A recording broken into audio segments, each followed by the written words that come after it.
Yay, we're kicking off the conference. So, this scrappy little napkin. I want to thank the Kodiak Farm Bureau for providing delicious treats from Harborside. So anything left, please take with you. We're trying to reduce food waste during our conference.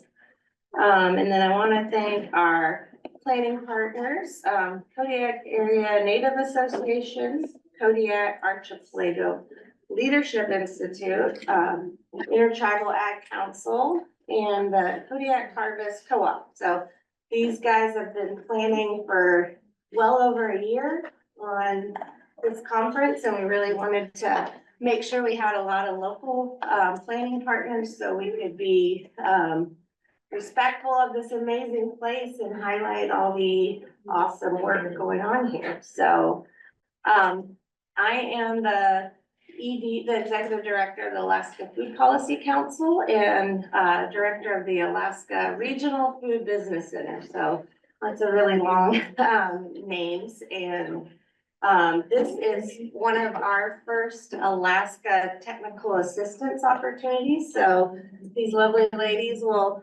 technically assist you today. And I wanted to call up Harmony. Harmony leads the Islands and Remote Areas Business Center, which Alaska is part of. And he's gonna let Harmony tell you a little bit about what the heck the business center is and about y'all's work in Hawaii. Good. Thank you. Good morning, everyone. So yeah, as Robbie said, I am fresh off the plane from Hawaii, so happy to be wearing my boots and borrowing sweaters. But yeah, there's 12 regional food business centers across the country. We are part of the Islands and Remote Areas, so you guys are both here. But basically all the parts of the US that are not part of the lower 48, so Hawaii, Alaska, the Pacific Island territories, Guam, Northern Marianas, and Samoa, and then Puerto Rico and US Virgin Islands. So lucky me, I get to go visit all those awesome places and tour all the farms and local food systems. So really honored to be here. Kodiak's amazing.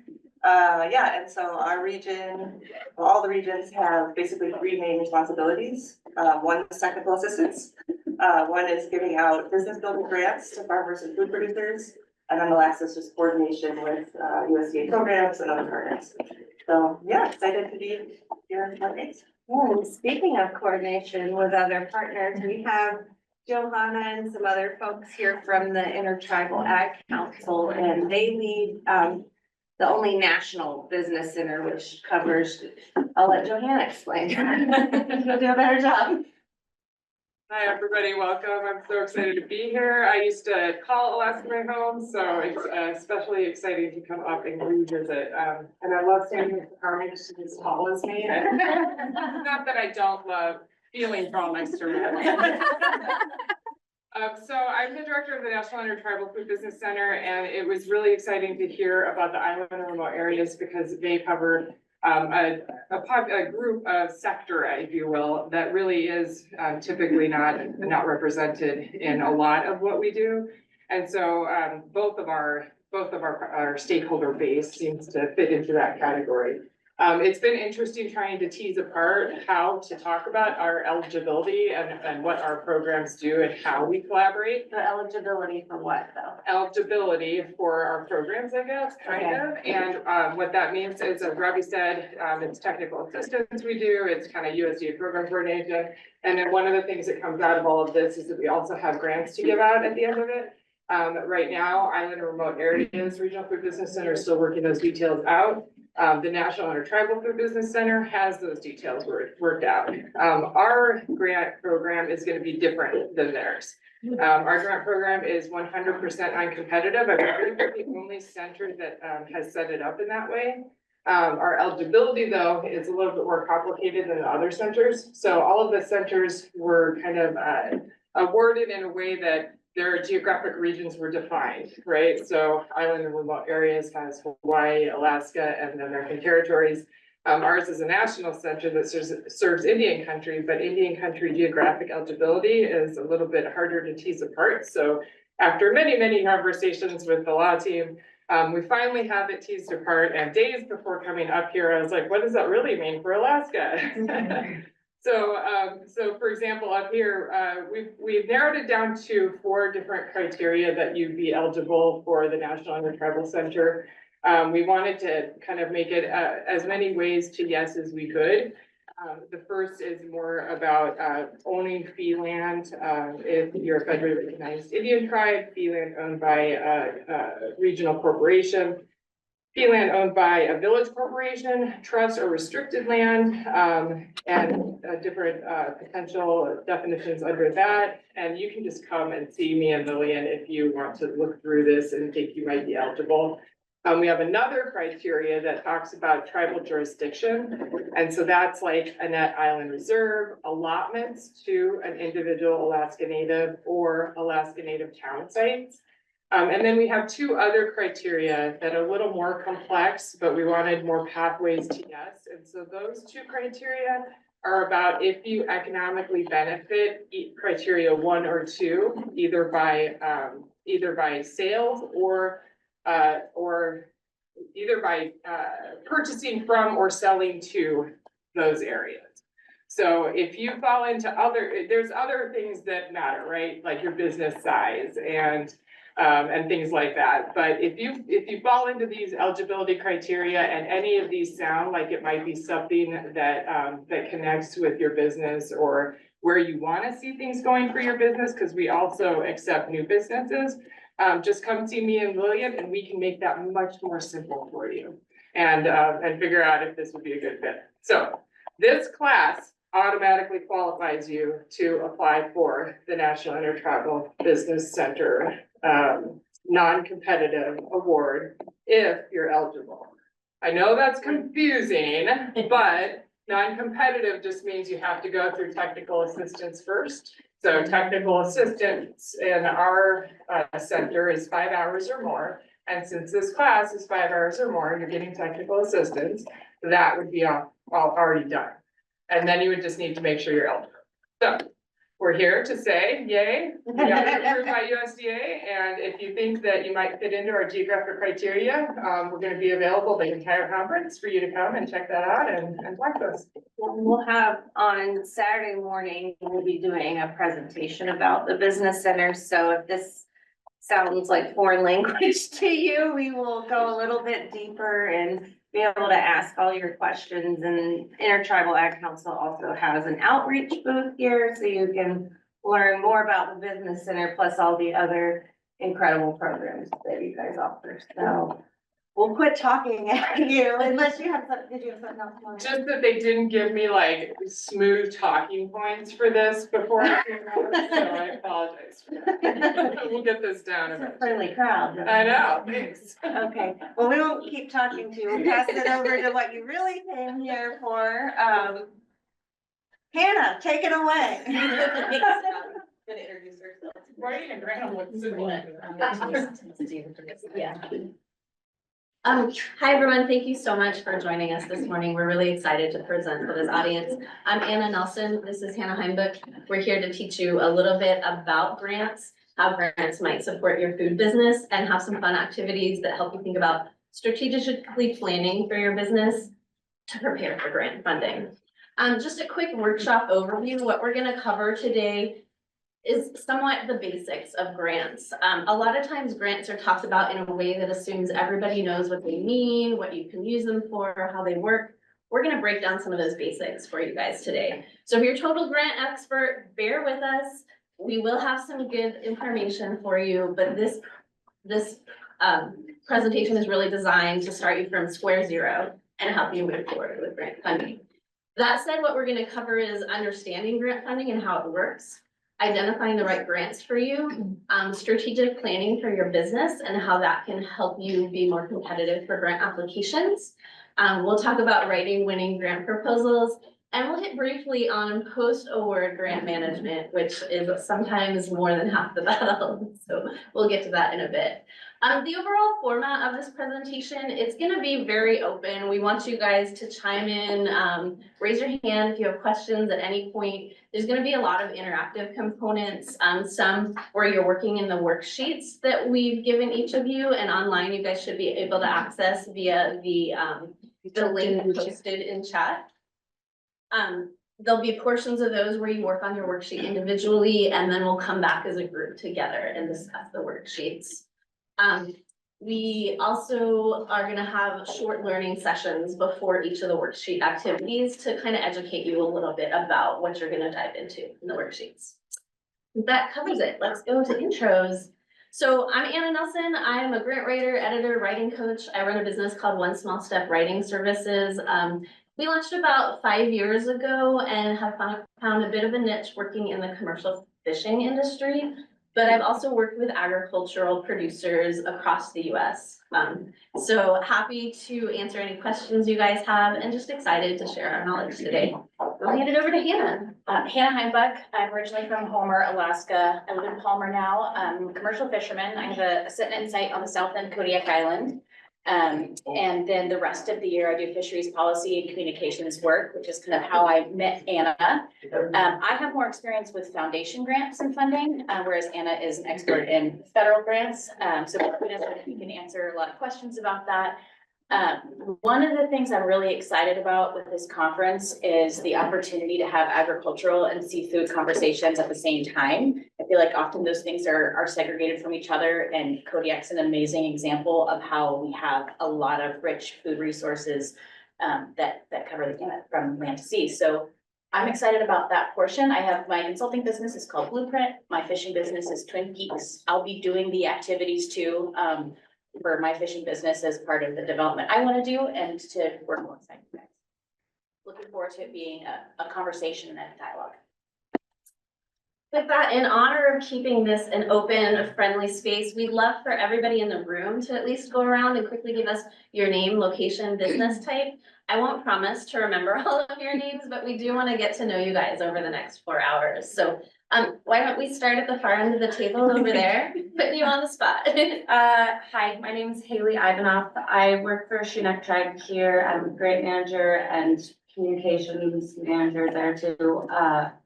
But outside of my day job, my husband and I own a seiner and we direct market our commercial fishing catch. And so I'm here for double hats, but yeah. Good. Yeah. Haley and I share a lot of similarities. My name is Street Rose. I'm also from Kodiak. And we have our family has a 58-foot fishing operation that we direct market our seafood from. We also, I'm the Kodiak Seniors Association Executive Director, and I wear many hats in this community and happy to be here. Thank you. Hopefully great to have you guys. We forgot to introduce Ellen too. Yes. I'm sorry, Ellen. I'm going next anyway, so it All works. right. Hi, folks. My name is Ellen Olak. I'm with the Alaska Food Policy Council.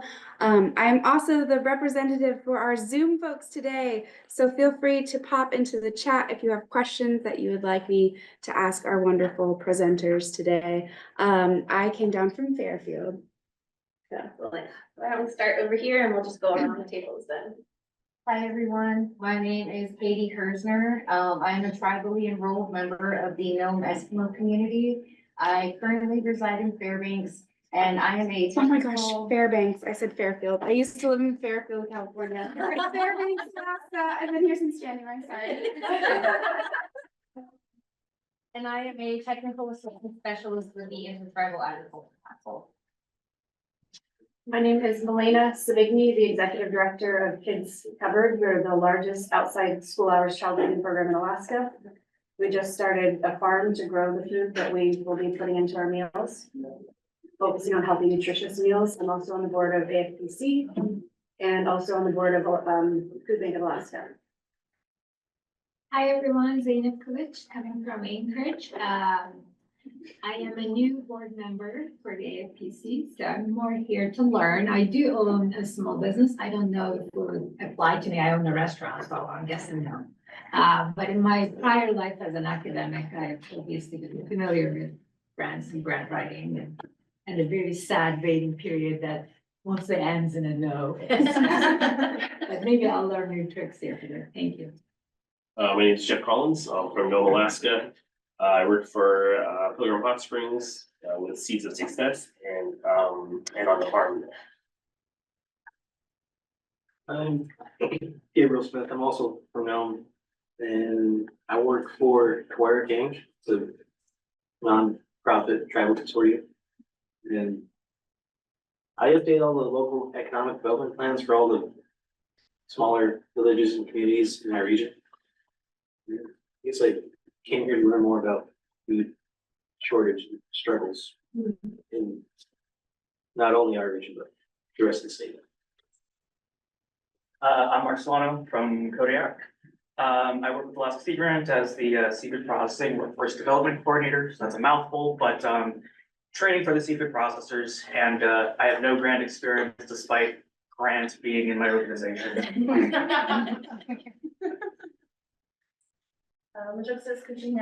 Hello, good morning, everyone. My name is Lillian Palm. I'm an enrolled member of the Island Band Rock Indians Tribe in Central California, and I am the project assistant for the National Intertribal Food Business Center.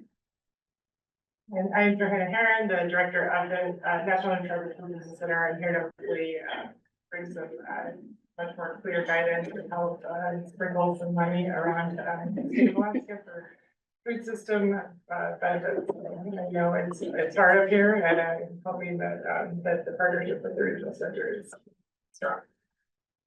Hello, I'm Erica Feldman. I am from Ketchikan, and I work at the Ketchikan Wellness Coalition in our office. Hi, I'm Kelsey Gallagher. I'm in Nome, with the Pilgrim Hot Springs program.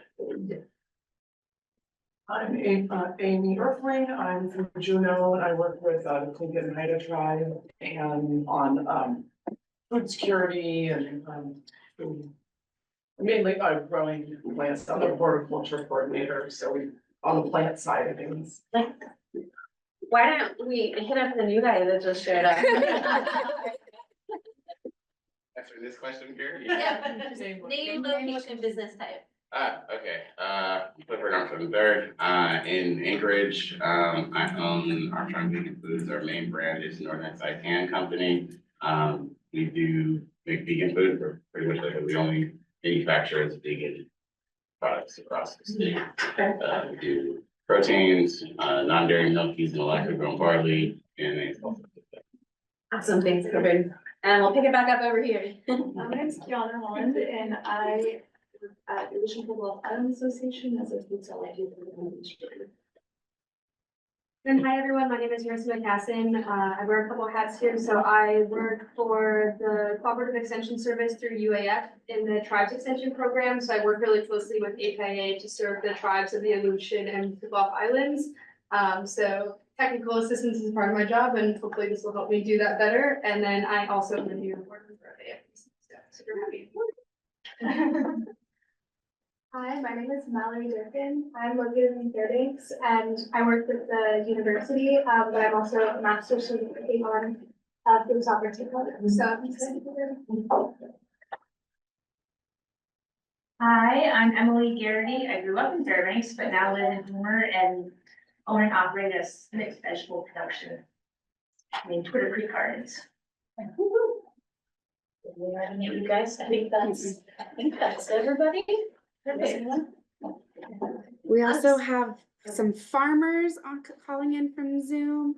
From Arizona, we have some USDA representatives in Minnesota, and we have some folks representing Native communities in Wisconsin and Minneapolis. Exciting to have such a broad and diverse audience. I'm also excited to see all the tribal representation here. That's amazing. Glad we can help support you guys today. We did want to start off with just kind of a warm-up question to get you guys all excited about interacting with each other. So the first discussion question, and please think about this, raise your hand if you want to chime in. We're wondering what challenges you have faced either in your food systems work or in your grant efforts. So anyone want to be our first person to take a stab at this? Yeah, go ahead. Managing the administrative burden of large grants that you're excited to receive, and then you realize, oh no, I accepted something that I'm not sure I can do. Absolutely. I always like to say that winning the grant is only half the battle, right? Management is a huge part of that. And we'll have a broader discussion on that later today and hopefully can help address some of those challenges for you. Anyone else have a challenge that they face or that they want us to try and help you address today? I know, Hannah, you've been doing the worksheet for your business. Do you have some thoughts or suggestions you want to? I have. I'm kind of doing it two tracks, one for my own personal fishing business and one for a group of fishermen that I'm working with. And so I'll give the example for the group. We're trying to find a solution for aggregating Pacific cod from small boat harvesters in Homer, so that they can meet enough volume to meet the needs of a mid-sized buyer. So giving them a better market for the quality cod that they are producing. Our first challenge is setting up a co-op that, where they can have a protocol and some shared facilities to be able to aggregate that cod, keep the quality high, and get it to where it needs to go. So that's what I'm gonna kind of problem solve around today. Awesome. Thanks, Hannah. Anyone else want to chime in? I guess I could share some stuff about reindeer. So my background is in high latitude range management. I am a reindeer nerd. And we are having issues bringing like reindeer into the market. We need like capacity building with the actual reindeer herders, and then we need to be able to process and distribute meat products, which has turned out to be extremely difficult in Alaska. And then, while I've been working with the IAC, we have realized we've come across the same problem with bison in Alaska. So pretty much any like large red meat animal, we are just struggling to get out onto the market. You know, it's really interesting because in the commercial fishing business, processing is one of the key pain points as well. So it's really interesting for all of us to share that that is a problem, not just with a particular meat source, but across the board. I have this idea where it'd be cool to outfit fish processing plants for part of the year to be able to do red meat, but that would just be an extortion cost to be able to change processing facilities, so. This is an idea space. That's right. Let's think of it. Yeah, I guess lack of infrastructure. Yeah, absolutely. That's something that we're very familiar with. Anyone else? Yeah, go ahead quickly. Yeah, mine's kind of finding grants for perhaps like industries that don't know their own use cases yet. So for example, one sub ingredient that I use for things is algal oil, which is, there's no manufacturing of that done in Alaska. So we do have a lot of algae that folks could produce and use.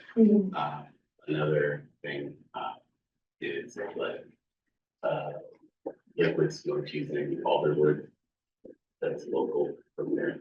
So if I do you know, like I smoked something recipe and I wanted to have like a cheap in Alaska, there's not a ingredient available. Yeah. In that way.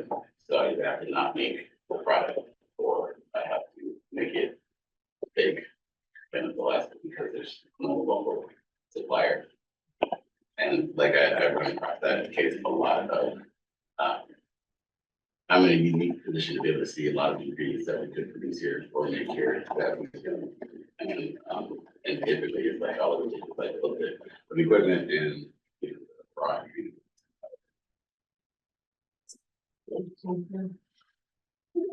Yes, go ahead. So I just wanted to open up that with Florida Rostering, we're trying to move out of from underneath the curtain of like cottage food. So one of the things that we're looking at too is with that question of what challenges have you faced? We're brand new to all of this, so we don't even know, personally, I don't know what questions to even ask.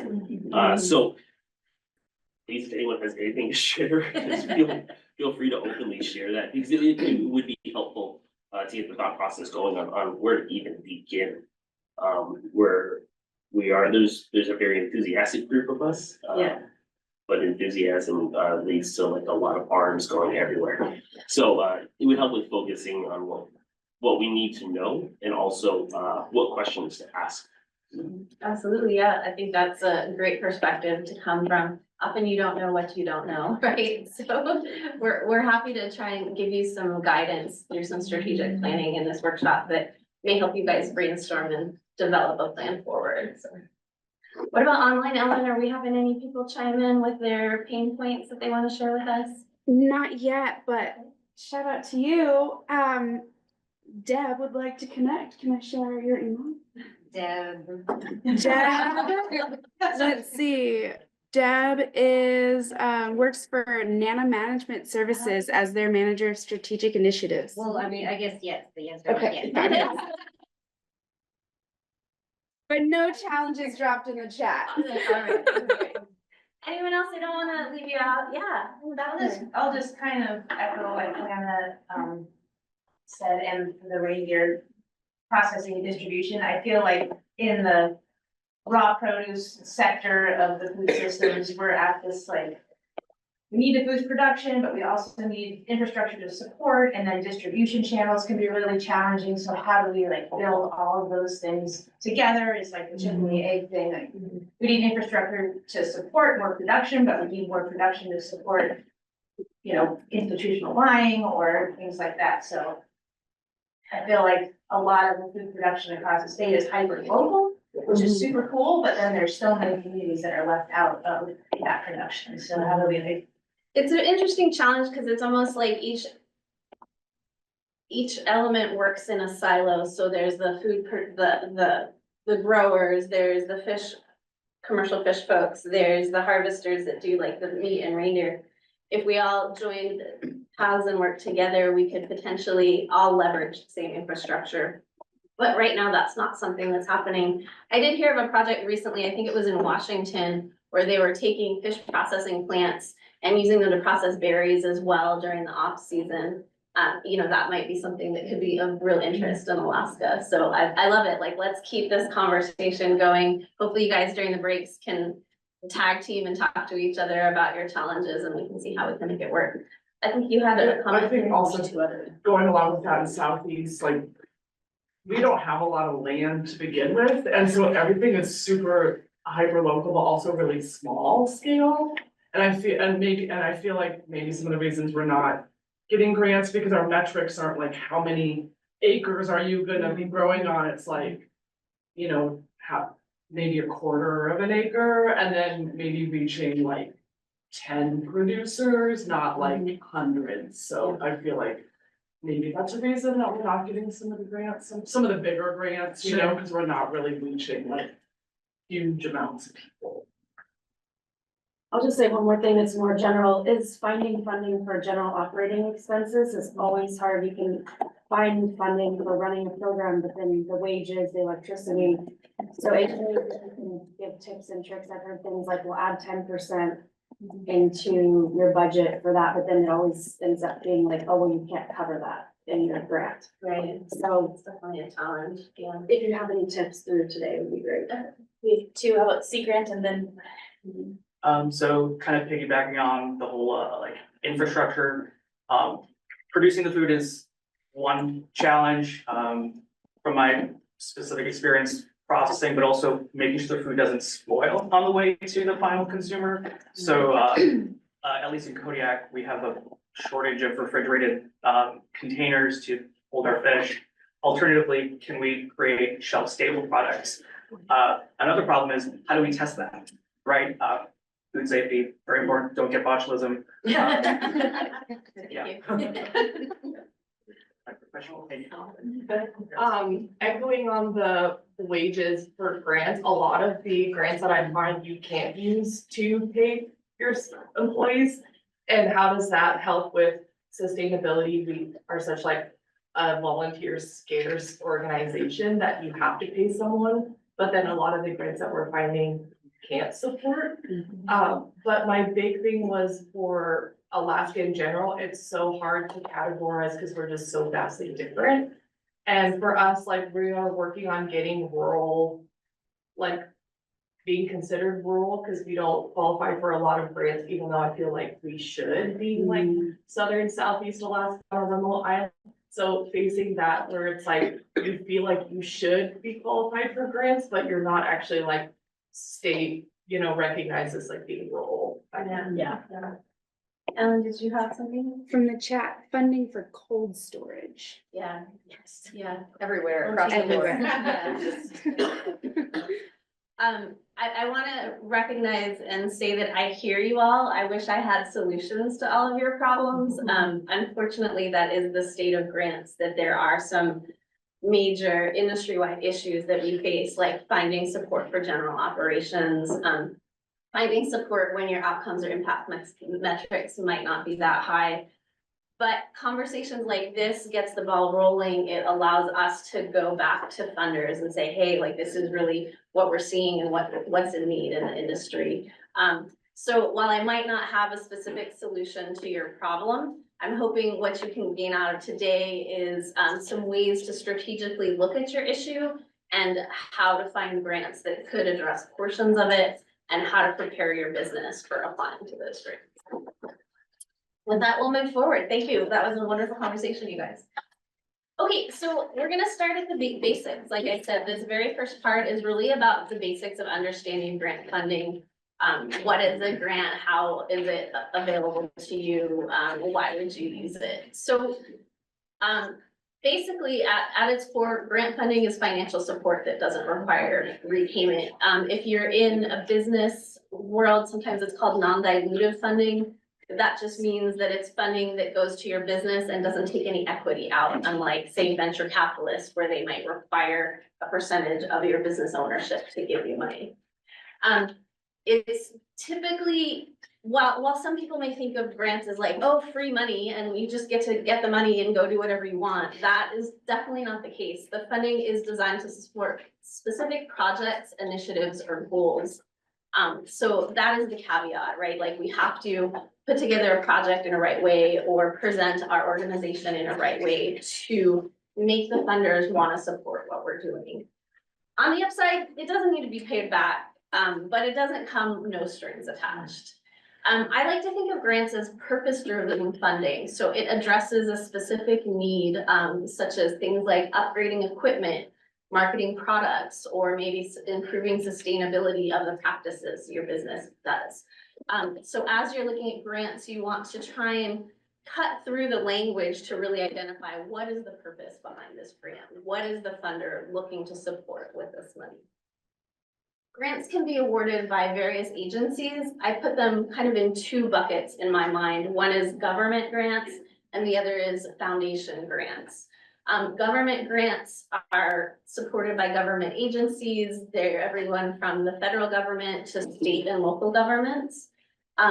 Foundation or private grants can come from philanthropic foundations, I think like Bill and Melinda Gates Foundation, as well as private corporations. So organizations like Patagonia provide grants for initiatives they're looking to support, and it helps them have a stronger business vision, if you will, because they're supporting initiatives that they like.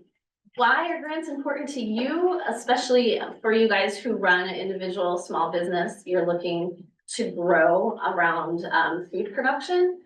I feel like, and this is gonna be an ongoing conversation throughout this presentation, they're a strong strategic tool for growth. Not only can they enhance your business profitability, resilience, and long-term success, but they help you fund initiatives that you otherwise might not be able to afford.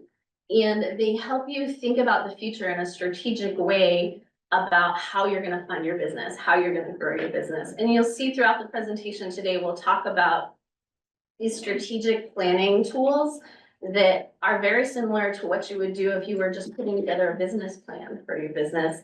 However, ours will be asking similar questions and then how to leverage those into grant funding opportunities. The biggest downside of a grant, of course, is that they're highly competitive. In the grants world, we consider a grant that has a 20% success rate to be a pretty good option. That means 80% of the people who are applying are not successful. And that is considered a good grant opportunity. When you look at grants on the federal level, it's even more competitive, some of them as low as 5% success rate. So while it is somewhat free money, there are strings attached, and it is a very, very competitive process, and it can often take multiple applications until you're successful with them. So, having said all that, why do grants matter for Alaska's food producers? We've already talked about some of the interesting challenges that folks in Alaska face. But grants can really be helpful to solve some of those pain points. Because of the Alaska area you live in, the environment, things like that, there's some unique challenges that you face in Alaska as a food business. So just brainstorming off the top of my head as I put this slide together, I came up with supply chain issues, isolation, difficult climate, those all being things that make it challenging to run a food business in Alaska. But there's certainly others. Hannah, I'm gonna put you on the spot. Like, what have I missed? What else are food challenges that, or what else are challenges that food producers face here in Alaska? I mean, I feel like the most universal one is cold storage, no matter what you're talking about. I feel that down in Akiak at the south end of the island, you know, I would love to do value added products, but if I were to do that and even have the facilities to do that, where do I put it, right? So I think cold storage, and then building on like the isolation part of it, it's moving and aggregating some of this product, even in local regions, from these extremely remote and rural areas, which the aggregation factor, I think, is often what keeps us from being able to supply on an industrial, and I mean industrial as in like our local hospital or our local schools. So I think that isolation is, to me, a complex one. Yeah, does anyone want to chime in with other challenges you feel like we missed? Yeah, go ahead. Yeah, so I can give a particular use case that is for my business, like the typical growth model for a business like mine is that you get to a certain point and then you look for co-manufacturers, and there are no co-manufacturers in Alaska for what I do. Excellent point, So yeah. no matter what growth looks like for me, if it happens in Alaska, it means I have to do it myself.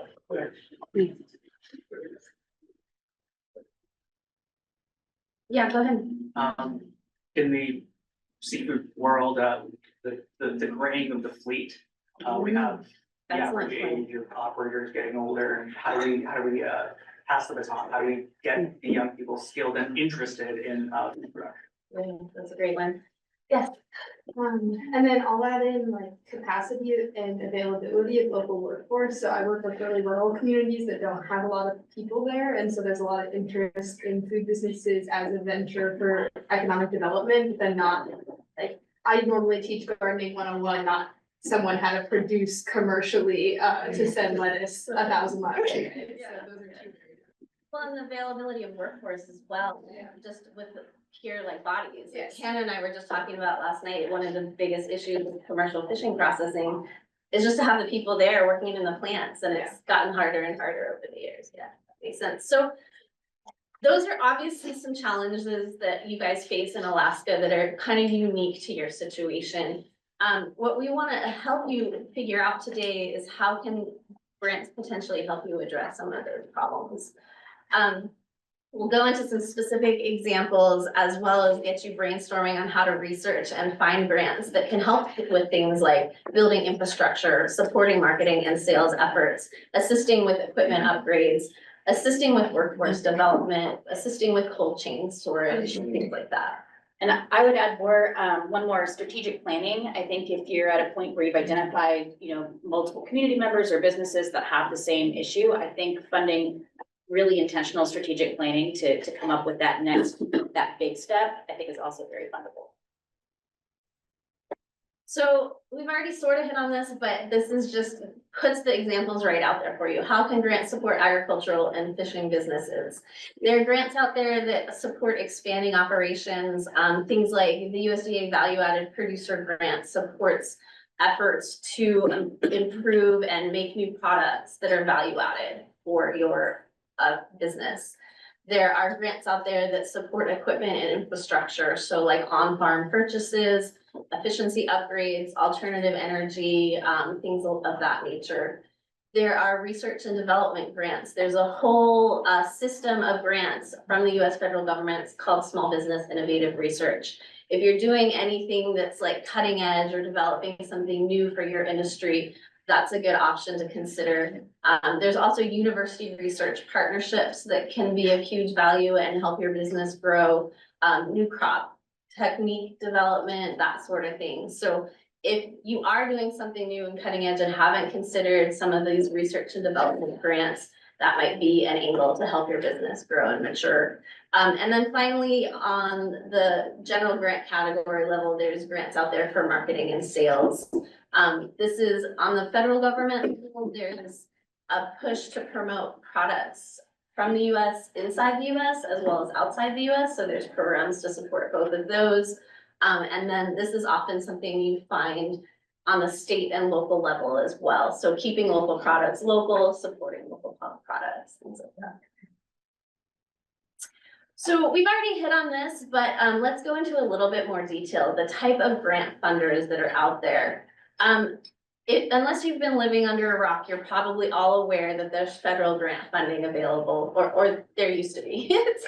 I don't want to like ignore the elephant in the room. Federal grants have always been very, very reliable, and right now there's a big question mark around federal grants. That could be a whole nother presentation, so I'm not going to get into that too much, but happy to address questions on that. But federal grants traditionally came from federal agencies like NOAA, USDA, the Department of Energy, and other organizations of that nature. We'll talk a little bit more in another slide about really like the stark differences between federal and private grants, but this is just to give you a feel for where you find them, who gives them, that sort of thing. State and local grants, very similar to federal grants, but they tend to come from like state level seafood or specialty crop marketing grant programs, or else from cities, counties, and tribes. A lot of times they're focused on like economic development, but they're often eligible or open to small businesses being eligible for them. On the other side of the coin, we have private foundations. So philanthropic funders like the Moore Foundation, the Bill and Melinda Gates Foundation. These organizations have wealthy constituents who want to support a specific type of project, whether it's environmental sustainability or alternative agriculture, regenerative agriculture, things like that. They work within the US tax code to be able to provide funding to organizations, but there can be caveats in that they often only fund nonprofit organizations. Again, we'll get into that in a little bit more detail in a minute here. Another group that kind of falls in the same category as private foundations are those corporate grants. So these are grants from businesses. Oftentimes they have like a foundation or nonprofit arm of their business that provide funding. So Clif Bar, Patagonia, there's a whole multitude of examples out there, but they again often only support nonprofit or non-business, profit making entities, and it's just because of the way the US tax code is structured. We'll talk about some strategies to consider if you're seeking that type of funding. And then finally, and this can kind of cover both the government and private funding types, but there's often industry specific grants. So funding out there for things like sustainable fisheries or agriculture tech. So when you're looking at grants, you may want to categorize them by the industry they specifically address. So a few examples for fisheries and agriculture. Some of you might be familiar with these already. If not, there's actually at the end of the presentation, I have a list of about 16 grants that we've already earmarked that are good potential options for agricultural businesses in Alaska that you'll get as a freebie to take home with you. This is just a sample to wet your whistle, if you will, with some funding opportunities. So the NOAA Saltonstall Kennedy grant is renowned within the commercial fishing industry. It's one of the only grants out there that is entirely set up to support commercial fishing. It does everything from marketing and promotion to research to infrastructure development. So this is a good example of a grant that is great for small businesses who are working in the commercial fishing industry to promote their product, develop infrastructure, and even do research on new efforts for commercial fishing. I will say, my caveat to this is this information was valid as of 3 months ago. Some of these are no longer the greatest options, but we are crossing our fingers and hoping that everything comes back and is fully funded in the future. Another example is the USDA Rural Energy for America program, or REAP. I know for sure multiple agricultural producers and commercial fishing operators who have used this grant to upgrade equipment to more energy efficiency products. They've used it to install alternative energy like solar power, wind power on their farms. So it's another great example of how you as an independent producer can be eligible and a competitive applicant for a government grant opportunity. Then the Rasmussen Foundation, I just use this example because they are a very large foundation in Alaska. They fund a lot of initiatives, and really they're focused on funding capital projects, strategic initiatives, and solutions to Alaska statewide issues. So you can see in a foundation like that, who's very interested in the challenges that you face and aware of the challenges you face as an Alaskan producer, could be a good option as you're looking for funding opportunities. So that's kind of grants in a nutshell, grant 101, if you will. I just wanted to wrap up by talking about some common misconceptions about grants. Grants are great. I highly recommend them. However, they aren't just free money. There is a cost, not only your time and effort to put in the application, but your time to align your business with what funders are looking for, and your time in implementing the grant and doing the post-award grant management. It's worth the time and effort if you do strategic planning and set yourself up ahead of time for success. And that's what we're going to continue to talk about. You're going to be sick of me talking about strategic planning by the end of this, but that's really what we're here to discuss today. Another misconception about grants is that it's quick and easy. The applications are a no-brainer. That's just not true. While there are some grants out there that are less of a heavy lift, certainly certain federal grants can take hundreds of hours to prepare. So it's just worth knowing before you dip your toes in the water that it is an intricate process, and it can be quite difficult to apply.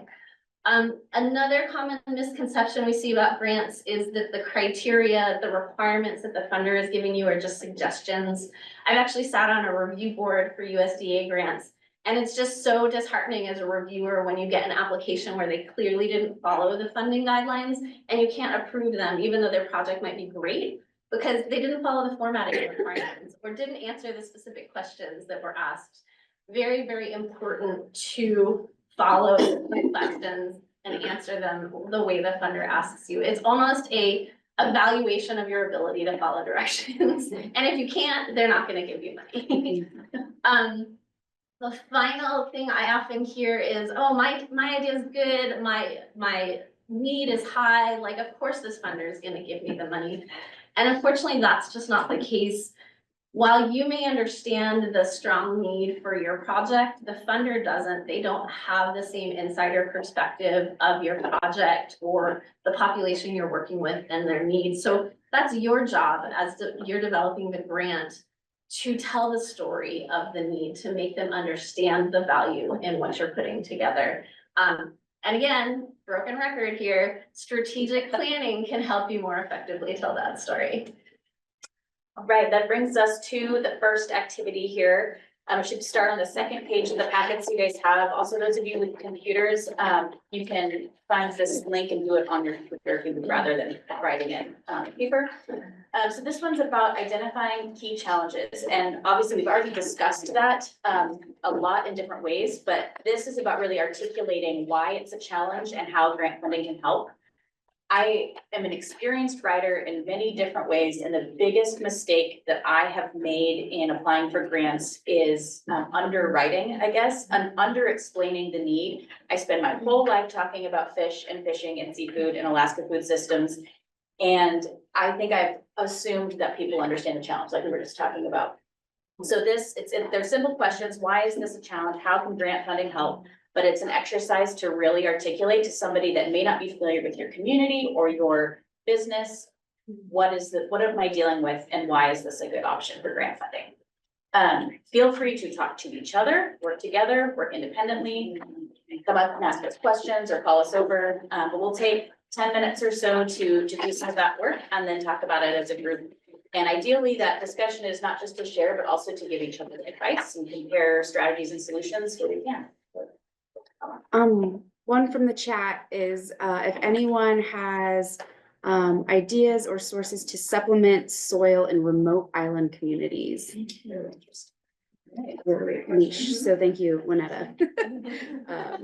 I'm gonna mute the Zoom just because folks are gonna be chatting and the owl's gonna go crazy. But if you have questions or wanna chat with each other in the messaging systems, that would be great.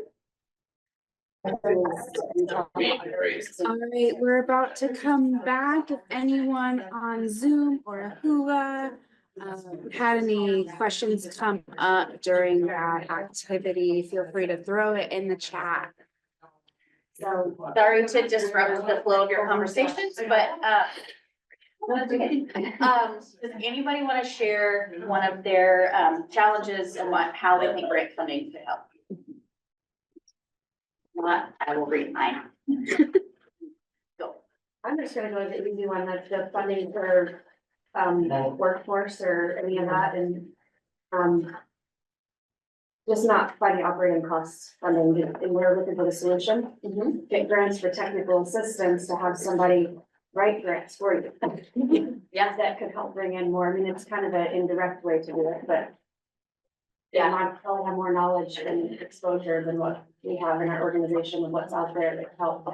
And also using a grant writer to develop a fund development plan, which then allows you to create a system of engaging your donors to get more money to have the unrestricted funds start coming in. Yeah. So using technical assistance.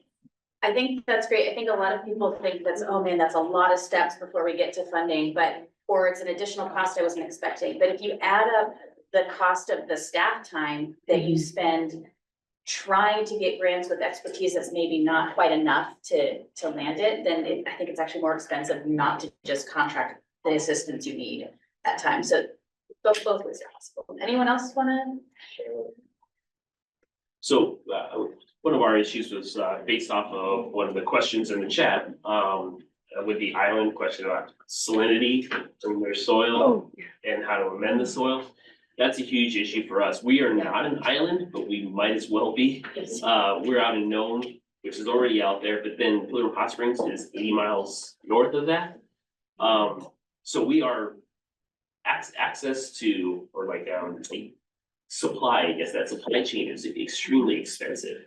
And so what I mentioned before, moving out of the cottage food area into like a sustainable model for business, that's expensive to maintain. Like one of our questions, I guess, or one of our goals is how do we do that without supplementation, continued supplementation of grant funding.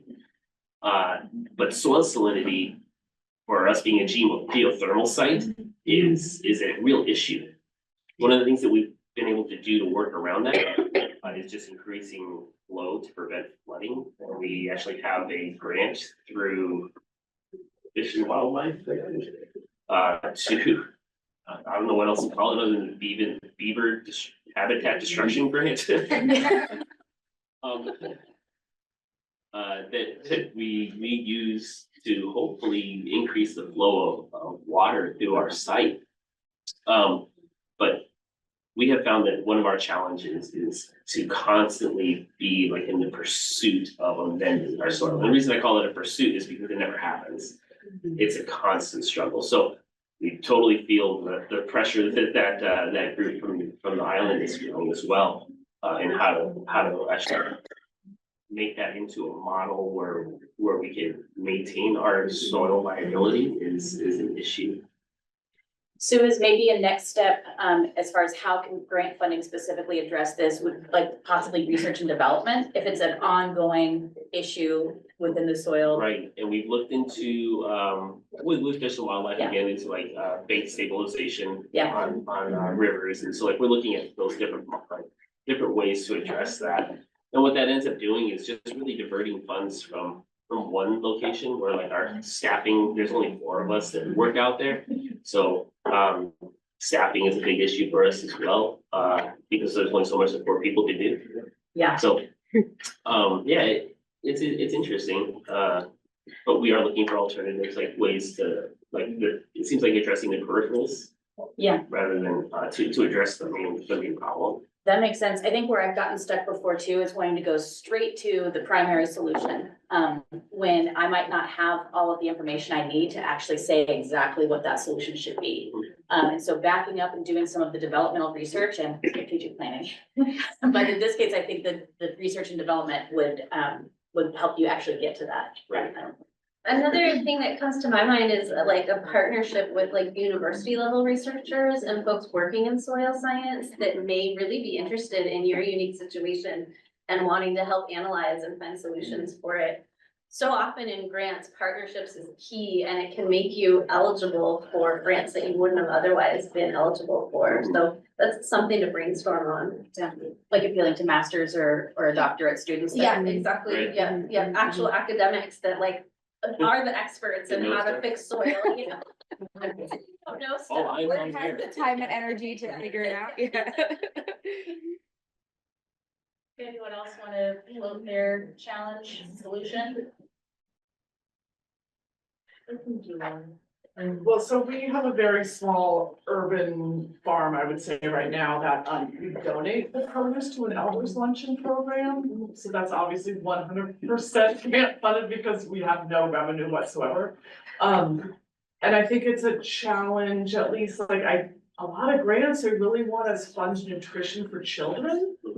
And I haven't really been finding a lot of grants for funding nutrition for elders. And so we're kind of looking at we really want to actually start trying to sell produce, but we're such a small scale that we're really not, it's not gonna make a huge, revenue is not, I mean, there's really not many farms in Southeast Alaska that are really profitable at all, but, so I guess that's kind of our challenge right now. And when we were discussing something we've kind of been looking at is really maybe focusing more on trying to do educational opportunities, maybe as a solution in a way to target grants, is making it more about educating, the general public rather than nutrition for elders, or I don't know, so that's kind of where we're at.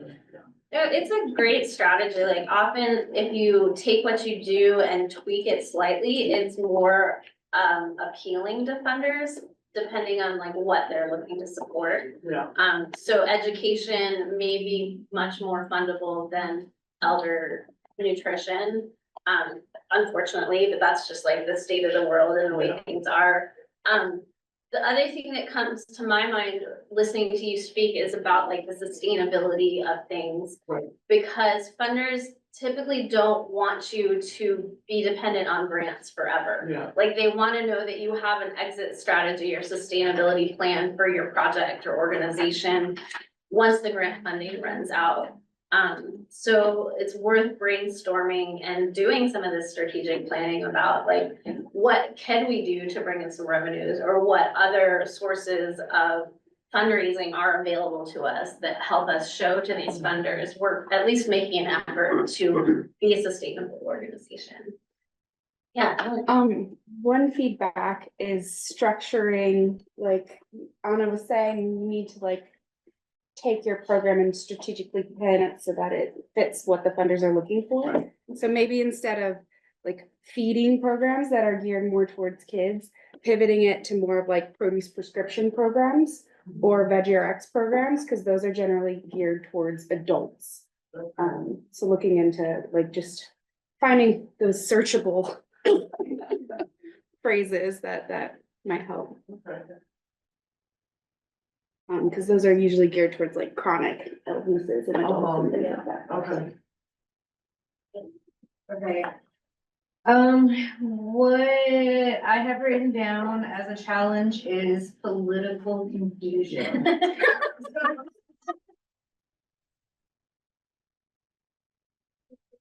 Particular, we have this issue where Alaskan reindeer can only be owned by Alaskan natives, but then reindeer are not, a USDA regulated species. So it's like, hey, thanks for giving us this resource and now we're not allowed to do anything with it. And then it comes to issues like, you know, bad management practices when it comes to like our fish and wildlife. You know, it's really sad for the longest time, people have this impression like, oh, Alaska Natives don't need help from the government. They can go survive out on their own. They know how to live in this area. Like, you know, they're fine. But like, the reality is now there were such bad management practices that we don't have our traditional food sources. Yeah. And so now we just like don't have the food that we rely on, and that, so we can't survive out there on our own without, you know, federal government help, because, you know, our food sources were just completely decimated. You know, thanks to climate change and bad management. And so just being able to like teach people how these policies works and what it takes to create change, which includes like building capacity. So yeah, the only thing I got is like, hey, federal government, like, we need some more help here. Please fulfill your trust responsibilities. Yeah, this reminds me of a part of this that we haven't addressed, which is the what type of grant funding. And, you know, you're talking about a regulatory roadblock and I think maybe strategizing how to get around it. But I think what would be appealing to private foundation funders especially is grants that would actually address that and maybe adapt those policies to be more appropriate for the community that you're working with. And a lot of times private foundations, they want to work at scale. They want to see large impact, or at least the potential for large impact, whereas federal grants, you know, you can hone in on a very specific project. But if you're talking about changing a food policy that would have long-term benefit across a couple of things, like that's where you could probably apply for some advocacy funding and education to decision makers to help you with that. I worked with a native organization in Western Alaska that faced similar challenges just with the salmon harvest, and they were reliant on the salmon for subsistence, but it's just running out. And it's really interesting. I think it's a challenge in telling the story in the right way to make it compelling to funders. Especially if you are making that transition to private funding. So much of that can really be dependent on your ability to tell the story of the need. Those of us who are involved with those communities really like, it's clear to us, like there's this obvious need and you can't even imagine why people wouldn't fund these projects. But those on the outside sometimes have a difficulty understanding the scale of the issue and the challenge. So that is when it comes down to you or the folks within your organization really working on putting together some distinctive language and statistics that back it up to tell the story of what your need is and why it's important and why it's of value to not just your community, but the larger Alaska or US as a whole in the long term.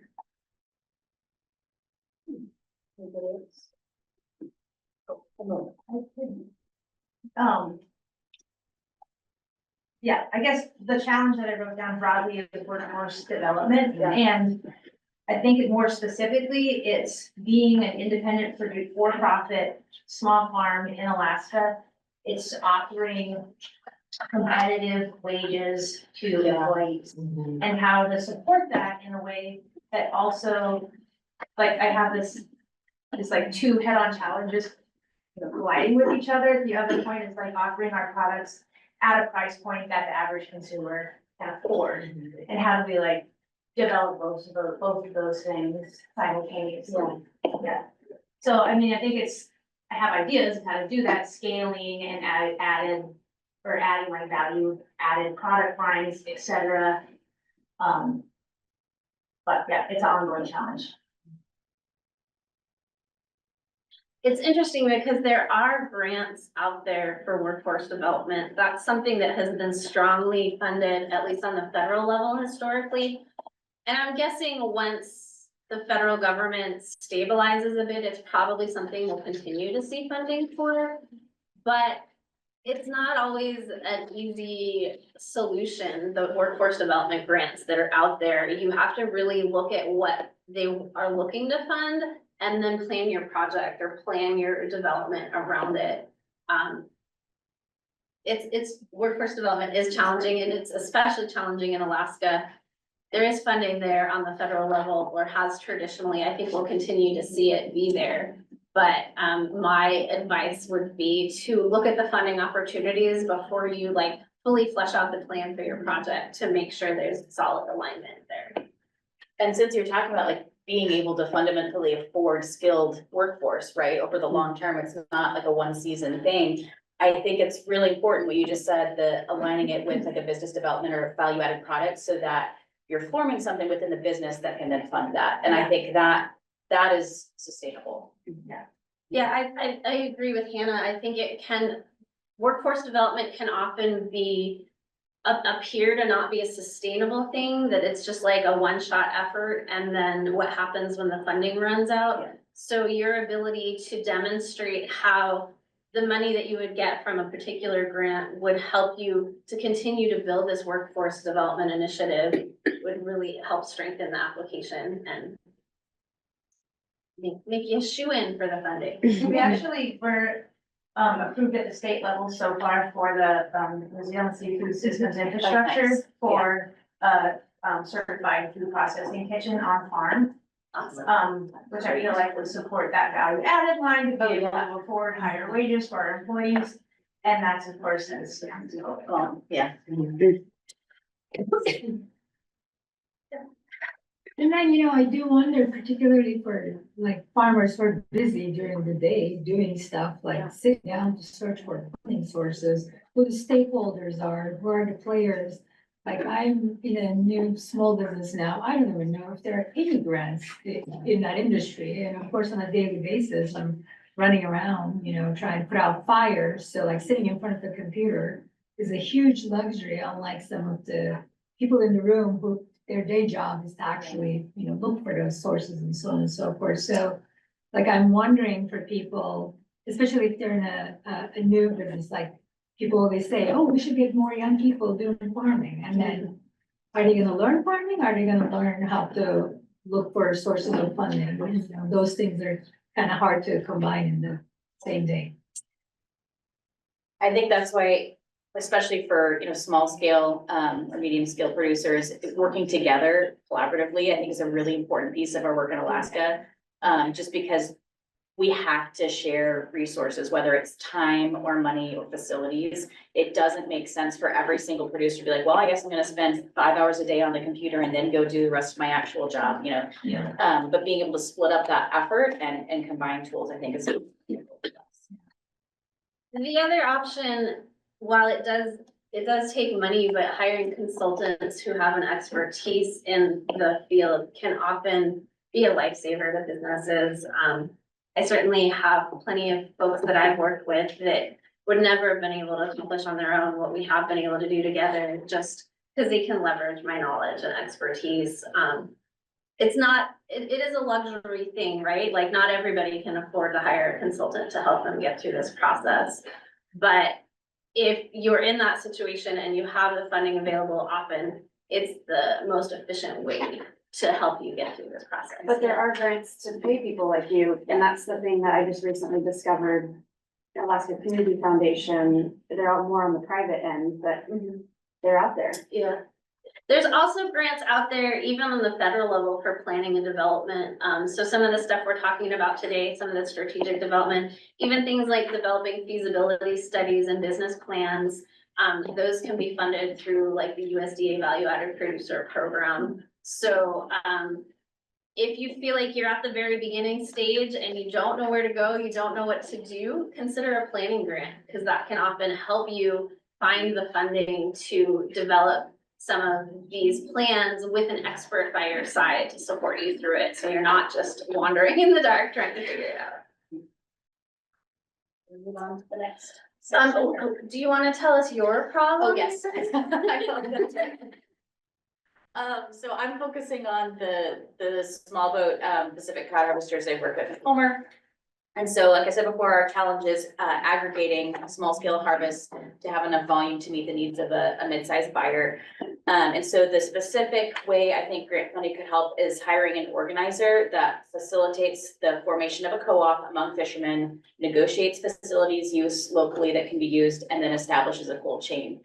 Kind of have that like willing harvester, willing buyer, but not the logistics in the middle figured out, and reach that point where like, okay, somebody has to take the time to actually do some of this developmental work. So my goal is to hire an organizer to do that facilitation. And I think as far as what type of grant funding, I'm leaning towards like the local foundations, local meaning Alaska or regional within Alaska, because they tend to have, you know, impact programs for that kind of localized development. I feel like a Rasmussen or Homer Foundation or something that gives the, you know, smaller grants that could like $15,000 could make a really big difference in developing a long-term solution. I think that's what I would target first. And then I think our next stage is equipment in those facilities. So we have the right like totes and stuff to transfer fish. And then I would look at state small business loans. So I'm thinking a lot about the source, I guess, in my challenge this part, but yeah. At the very end of this worksheet, you know, we have you guys identify your top challenge, key takeaway, and then I think a key element is next steps. Cause we want you guys to feel like you're going home with like actionable things to do to step forward. So for like Hannah, what would your next steps be? I think I'm gonna start reaching out to a few of like Alaska-based private foundations and look for programs. And then also, I think it's time to have a meeting with all of our fishermen. Like that's the hard part, is the constantly communicating and organizing when you're trying to pull a couple of different businesses together. So I think it's establishing a chain of communication now with this group and getting everybody on board with the idea. Awesome. Well, great. Thank you guys so much. Oh yeah, there's a question in the back. Go ahead. I just had Hannah, have you spoken with Barbara Johnson at all at Alaska Cooperative Development Center? That would be a good one. Okay, love that. Love it. All right, I think with that, we're gonna move on to the next section. Thank you guys for being so active and participating. We have more fun worksheets to come. So. Also, I did want to add, like, this is a pretty casual environment. Feel free to like get up and use the bathroom, take care of your personal needs as you feel appropriate. We won't be offended if you like get up and leave in the middle of the presentation or anything. We do have a couple of breaks scheduled, the one after this next part of the presentation. So if you are like dying for coffee or something, you can plan on having a 15-minute break to like hop down the hill for coffee after that.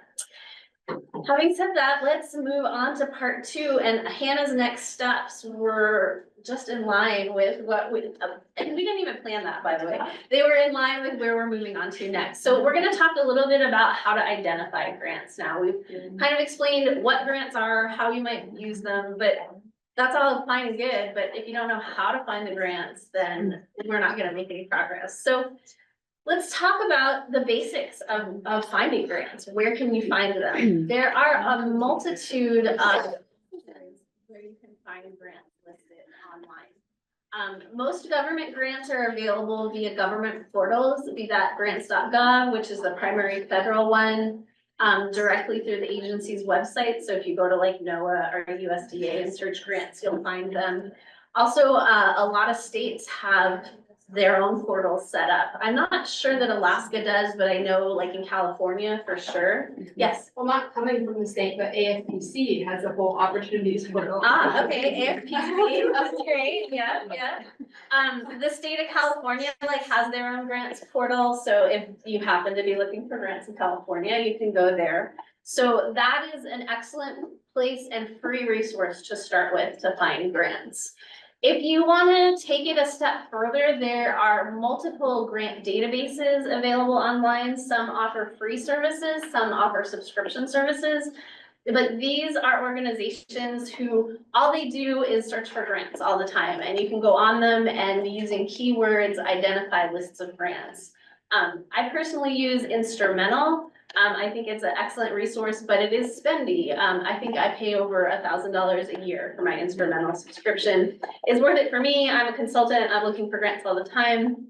But it's a super nice resource. I can just go on there and put in a few things about like my location, my project specifics, the type of eligible entity I'm researching for. And it pops me out a list of hundreds of grants that might be options, and then I have to kind of research and pour through them to find the right ones. But foundation, instrumental, foundation directory, they're all along those same lines. Yeah, Ellen, you have a question? Winetta offered alaskacf.org/grants as an option for Alaska specific. Perfect. And then, yeah, Foraker also just last year put out a list, you have to pay maybe $100 a year, and it's only in Alaska, very detailed. great. Who was that again? Foraker, Foraker, they're a nonprofit that helps other nonprofits in Alaska. Wonderful. And then in the back there. I just had, are those the databases, do those show like federal, state and private? Yeah, I mean, I can, Instrumental and Grant Station I've never used Foundation Directory, but they both list both federal and private funding opportunities. Yeah. Yeah, so they cover all the bases. I'm sure this isn't what like Instrumental would want me to say, but I think that this is a place where maybe going in with a number of organizations or individuals to pay for a subscription and share access to that resource would be really helpful.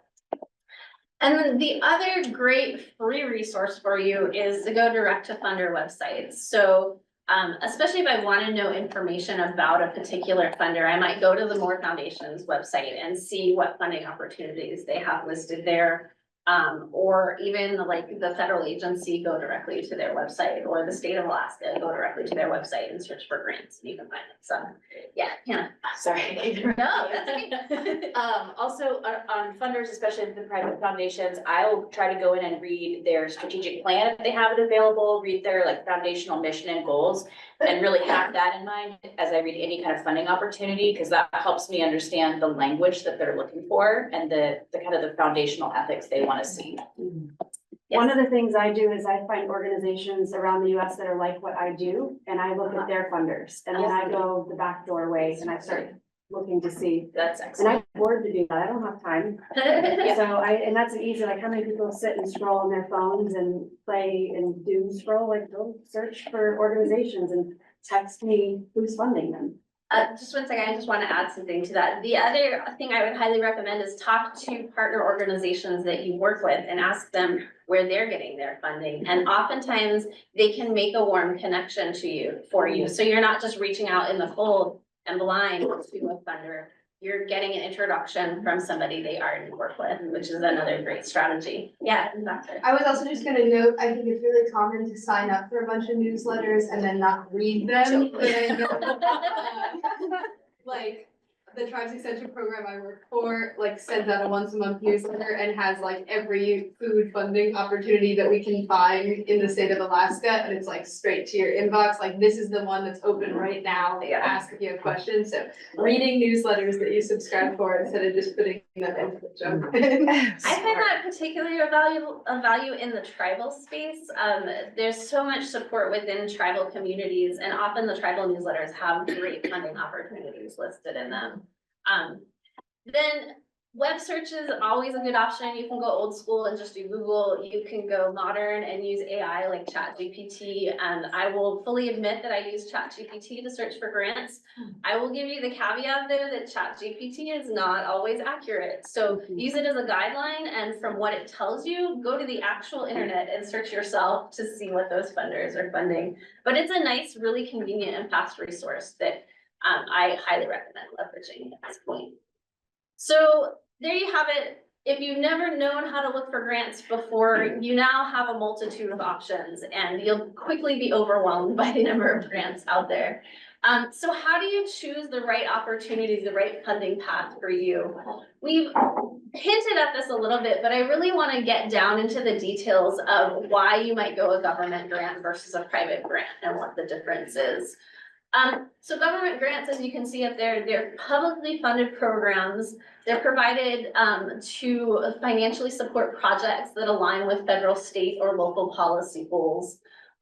They're typically secured through an application process, and they very often have very detailed reporting requirements. So often on the scale of simple to complex, government grants run at the top of the chain. They're the most complex applications, they're the most complex reporting requirements, but they're also sometimes the most easy to navigate, and it's very black and white what they want. They state very directly in funding opportunities for government grants what they're looking to fund. It's a very black and white environment. Private grants, on the other hand, private grants are funded by foundations or corporations. They typically support mission-driven projects, and they often have more flexible criteria to them. The grants tend to come with faster timelines, so the review process often doesn't take quite as long to get a response from a foundation-funded grant application. And really, the big thing with foundations is they focus on impact. The whole purpose of foundations to be around is to show that they're spending their money in a way that's impactful. So when you're looking at grants at the foundation level, it can be a little bit more of a gray area, and you have to learn to navigate the language and look at things like Hannah mentioned, their strategic plan, their policy alignment, to really know what is the focus of their organization, what is the focus of their grant programs, and is what you're doing with your project in solid alignment with that. I would also say with private grants, it's oftentimes more about who you know than what you know. It's a lot about relationship developing and getting the funder to recognize the value in you and your organization and wanting to support that. So I think of private grants as more of like a gray area, whereas the government grants is more black and white, less about relationship developing.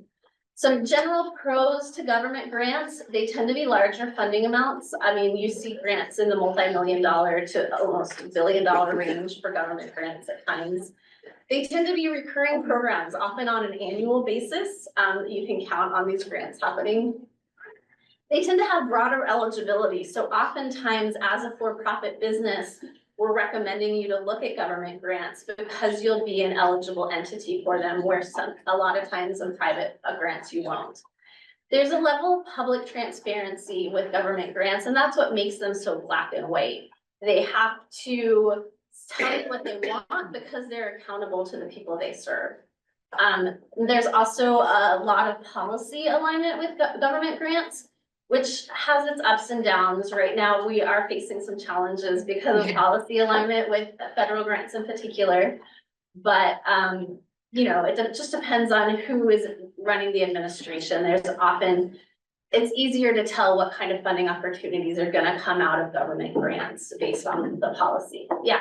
So are state and local grants ultimately coming from federal money?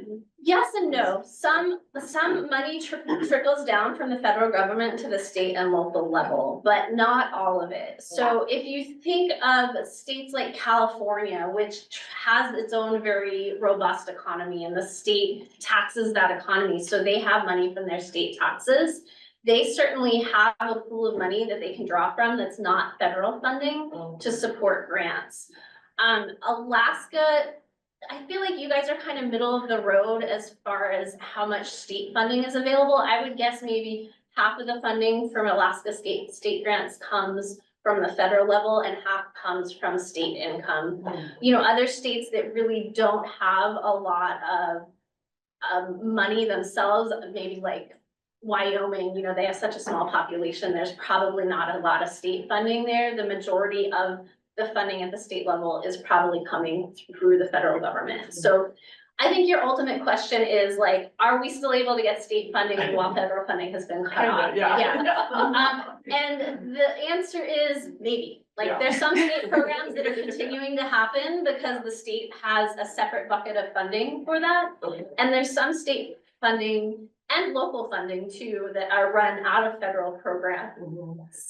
Excuse me, run out of federal programs, and we're not seeing the funding come through for that. And I think you'd see like the Regional Food Business Council or Center is a good example of that. Like it's really a regional based program, but the funding comes from the federal government. So we're seeing these stops and starts with that funding right now.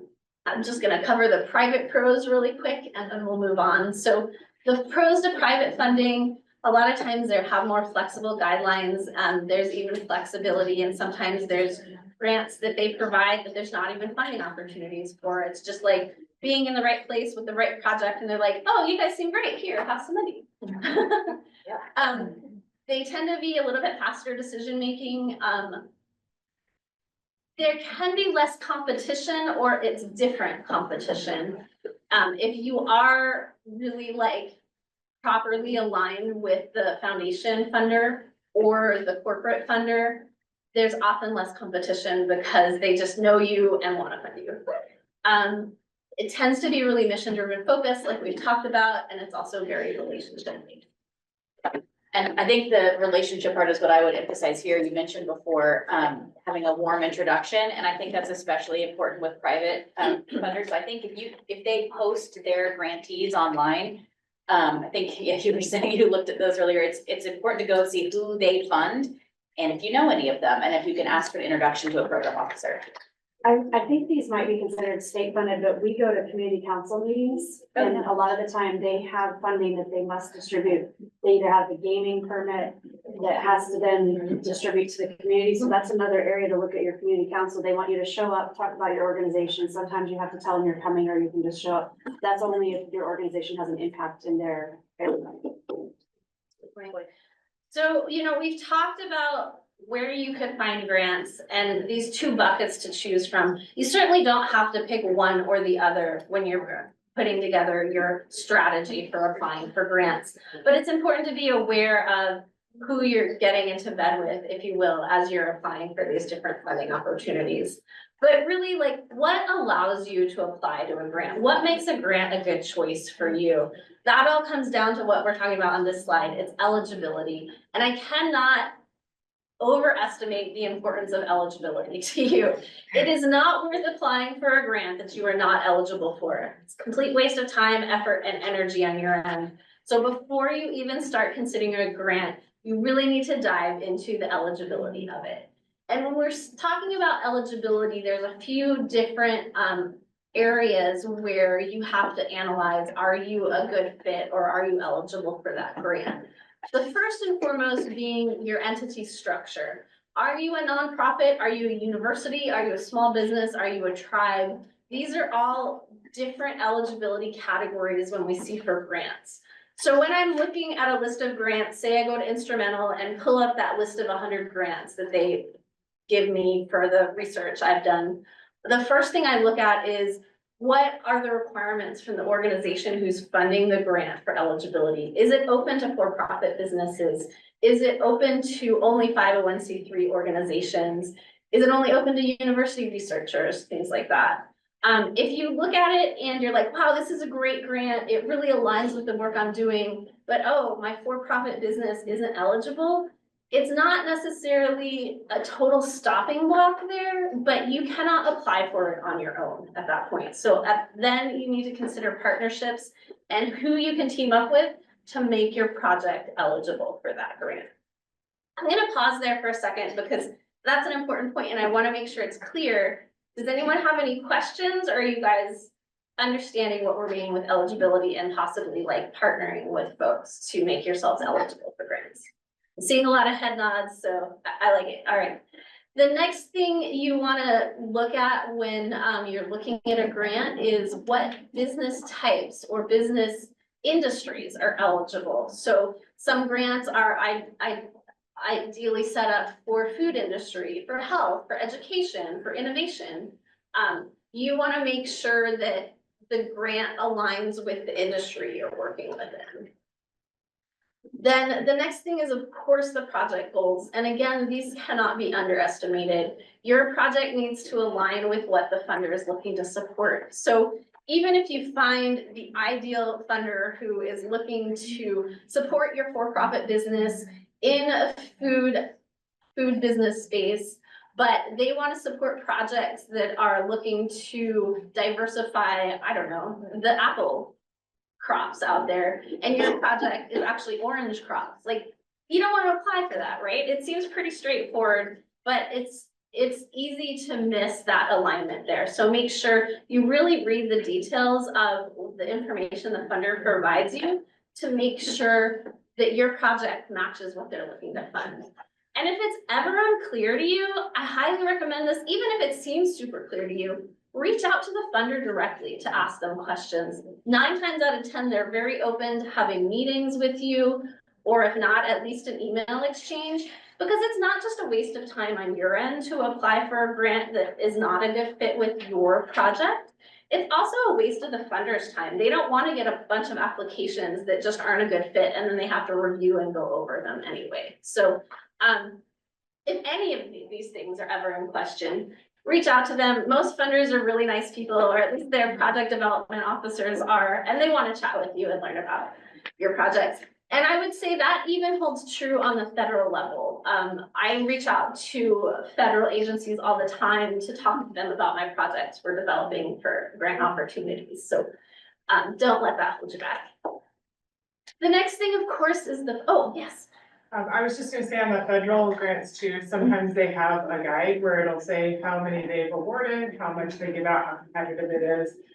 With the federal and the state, often, when there is a planning and an implementation, if you go for the planning, you're just extending the amount of money you can actually get. Because the planning is gonna make you look much more lucrative for implementation, if you have that ability to spread out that amount of time to get the money. Yeah.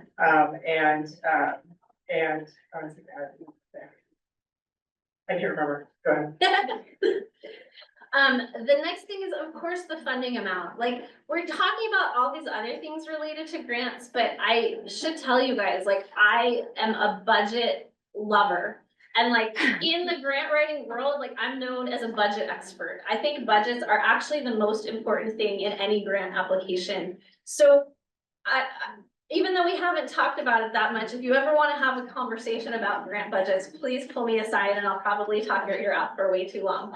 I think that the budget is the most valuable element of a grant as you're looking at grants for your eligibility and if they're applicable to your project. You want to make sure the funding amount is aligned and that it fits your goals and your needs of your project.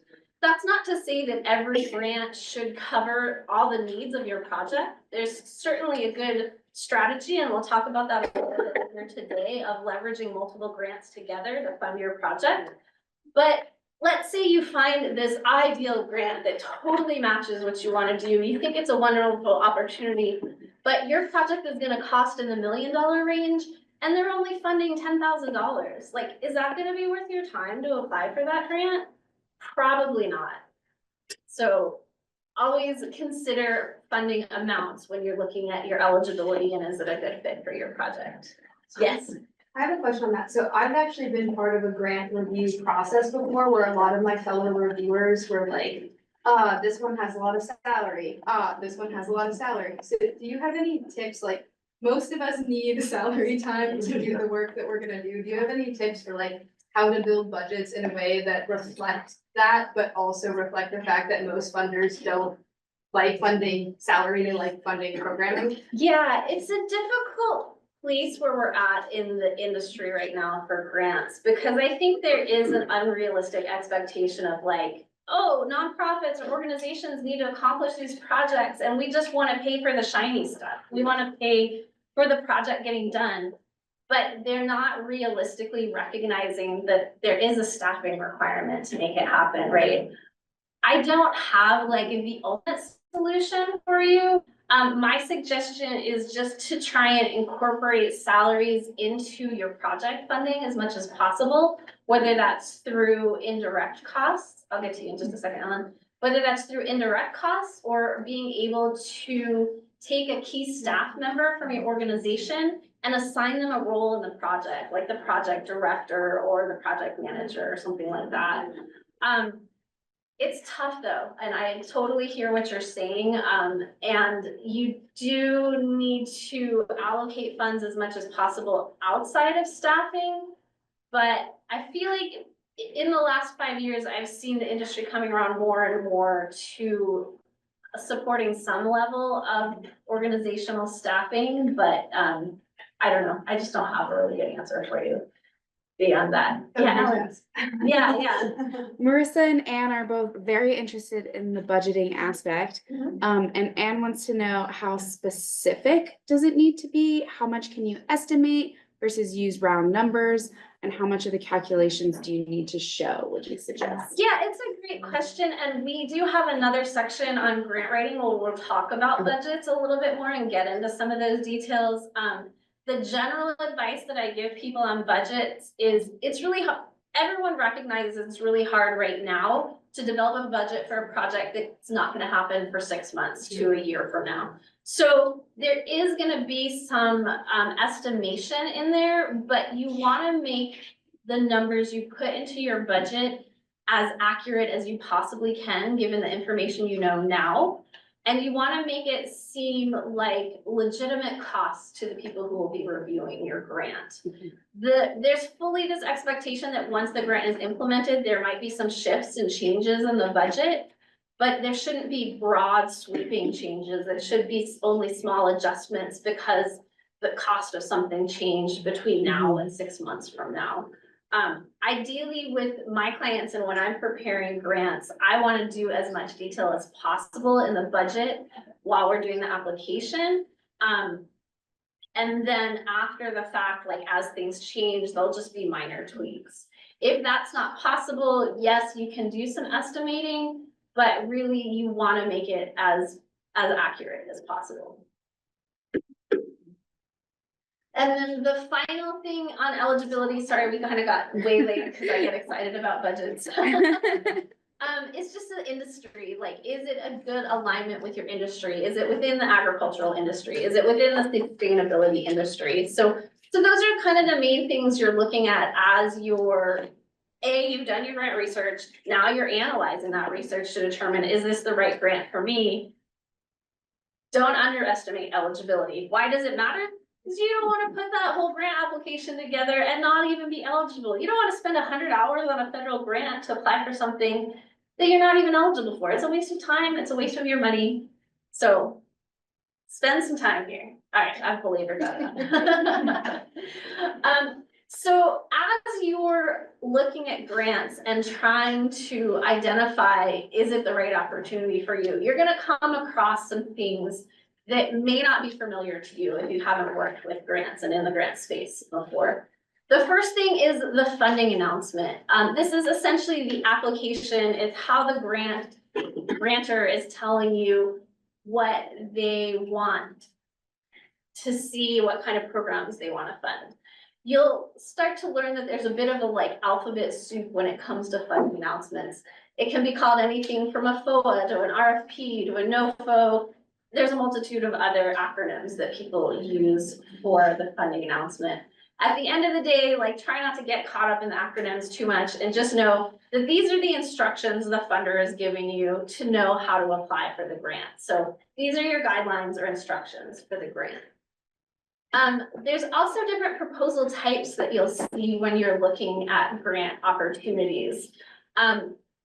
Most often, especially on like the foundation side, you start with you have a full application. So this means that this application is your main thing you're presenting to the funder to talk to them about your project. Full applications take the most work, they're the most in-depth, you're required to have a full budget, all that sort of stuff. But a lot of times funders will kind of want to pre-screen the people who are applying for grants. So they'll either offer things like a pre-proposal, which is something we see pretty commonly on the federal level, like the NOAA SK grant, for example, has a pre-proposal every year. You submit, basically it's like a 1 to 2 page document that gives them the highlights of your project. They have it sent through their review panel to analyze whether they feel like it aligns with their project goals. And then they'll give you a yes or no, whether they feel like it's a good match before you actually put in the effort to the full application. So this is kind of making it a little bit easier for you and the funder as well to know ahead of time, is this a good match with what they're looking to fund? So that you don't spend all that time and effort on a full application. They don't spend all the time and effort on reviewing the full application if they just know right off the bat it doesn't align. A LOI, which stands for a letter of intent or a letter of interest. is the same sort of thing. We often see this with foundation funders. It's usually like a one-page document that's just a quick summary of the project.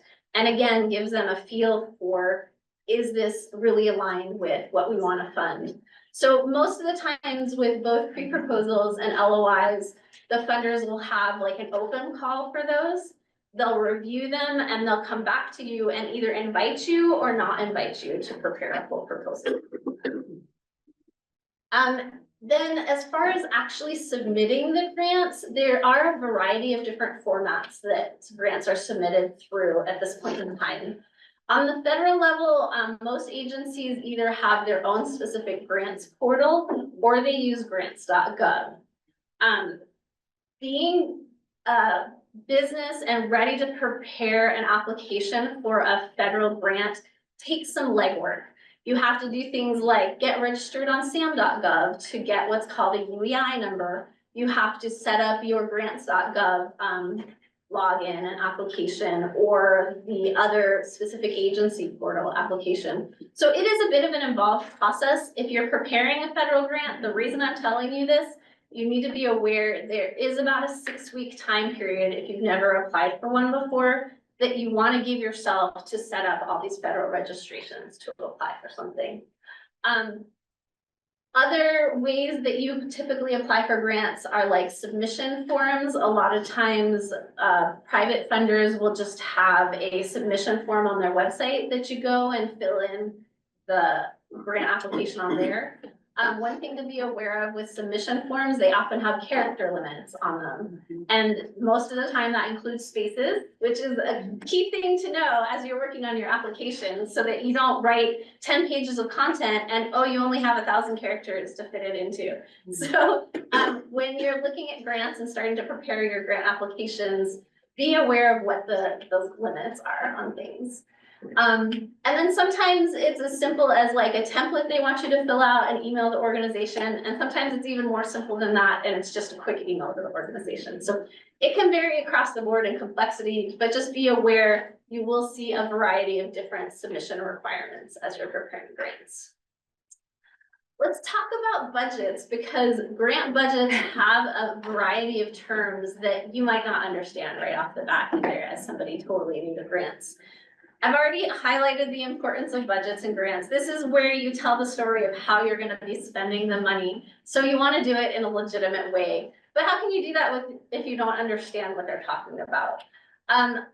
Terms that you'll often see come up are like matching funds, cost share, budget narratives, fringe, indirect costs. Let's break down what each one of those means really quick.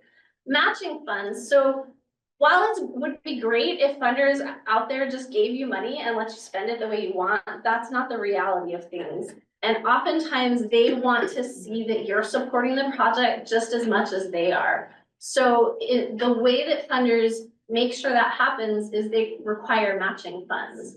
That means for every dollar of grant funding they're providing, X amount of funding needs to come to you from you to support that project. What we often see is like a 1-to-1 match requirement. So for every dollar of funding that the grantor gives you, you have to match $1 of that. So if your project costs $500,000, you can ask for a $250,000 grant from the funder, but you need to show them how you're going to match $250,000 towards that project as well. Yes, Hannah. And can that match come from another grant source? It can in certain circumstances. For federal grants, you cannot usually match federal dollars with other federal dollars. So say you have a USDA grant for $250,000 and you have this other NOAA grant for $250,000, but the USDA grant requires a 1-to-1 match. You cannot typically use the NOAA grant to be that other match. It cannot be federal dollars that's matched. It has to be outside sources. So in that circumstance, it could be grants from foundations. It could be grants potentially from local and state funding if that funding isn't run through the federal system. It could be money coming directly from your business, or it could be what we call in-kind donations, which are staff, equipment, materials that you're donating to the project that you can attach a dollar value to. And you had a question about in kind over here. Yeah, I just wanted to ask to speak about that, because that was one of the most confusing parts when I first started, so explaining that is good. Okay, yeah, so in kind, it can be kind of tricky, and like I said, I could give a whole nother course on budgets. I'm happy to do that sometime if you guys are all interested. But basically just know in kind are services or goods you're providing towards the project that you can attach a dollar value to, but might not necessarily be cash in hand. Does that make sense? I have an example of that. Yes, excellent, Hannah, thank you. So I worked with North Pacific Fisheries Association to apply for a National Fish and Wildlife Foundation grant to do research based on these vessels. And the organization is a nonprofit, largely volunteer run, and there was no way we could come up with like $100,000 in matching funds, right? But we were able to estimate the cost of chartering those vessels, what it would cost on the market, to use their time to do the study, and then the time of the fishermen and their crews. And at first, to me, it felt like a lot. I was like, oh, is this legitimate? But it was, and that's exactly what they were looking for, is the estimating that time and use of that equipment. So it's a totally legitimate way to do it. Essentially, it comes down to like the buy-in from your organization, and if your buy-in is you as an organization matching your time and effort, that's legitimate to funders, so. Is that if you have a very specific skill? Because I've been hearing different interpretations of that depending on what grant funder you're talking to. Like, I could apply and say my board member who's an electrician, who's a certified electrician, that's his day job. I could take his time that he donates to our organization, but I couldn't take somebody that's another trade. You know, there's just this really interesting Right. conversation around. Yeah, and that is something that's more like funder to funder dependent, what they would consider as in kind, legitimate in kind time. One we see quite often is like volunteer hours, and like how do you attach dollar value to volunteer hours? Well, actually, there's a federal website you can go to that tells you how much volunteer hours count as in-kind donation. I think the average across the country right now is something like in the $30 per hour range. So it's legitimate. Like, don't be afraid to track and leverage those volunteer hours. But it does vary from funder to funder, like what they consider eligible in-kind hours and what they don't. So I'm happy to look at that specific example with you, but it's just something, again, you have to look close and work close with your funder to figure out.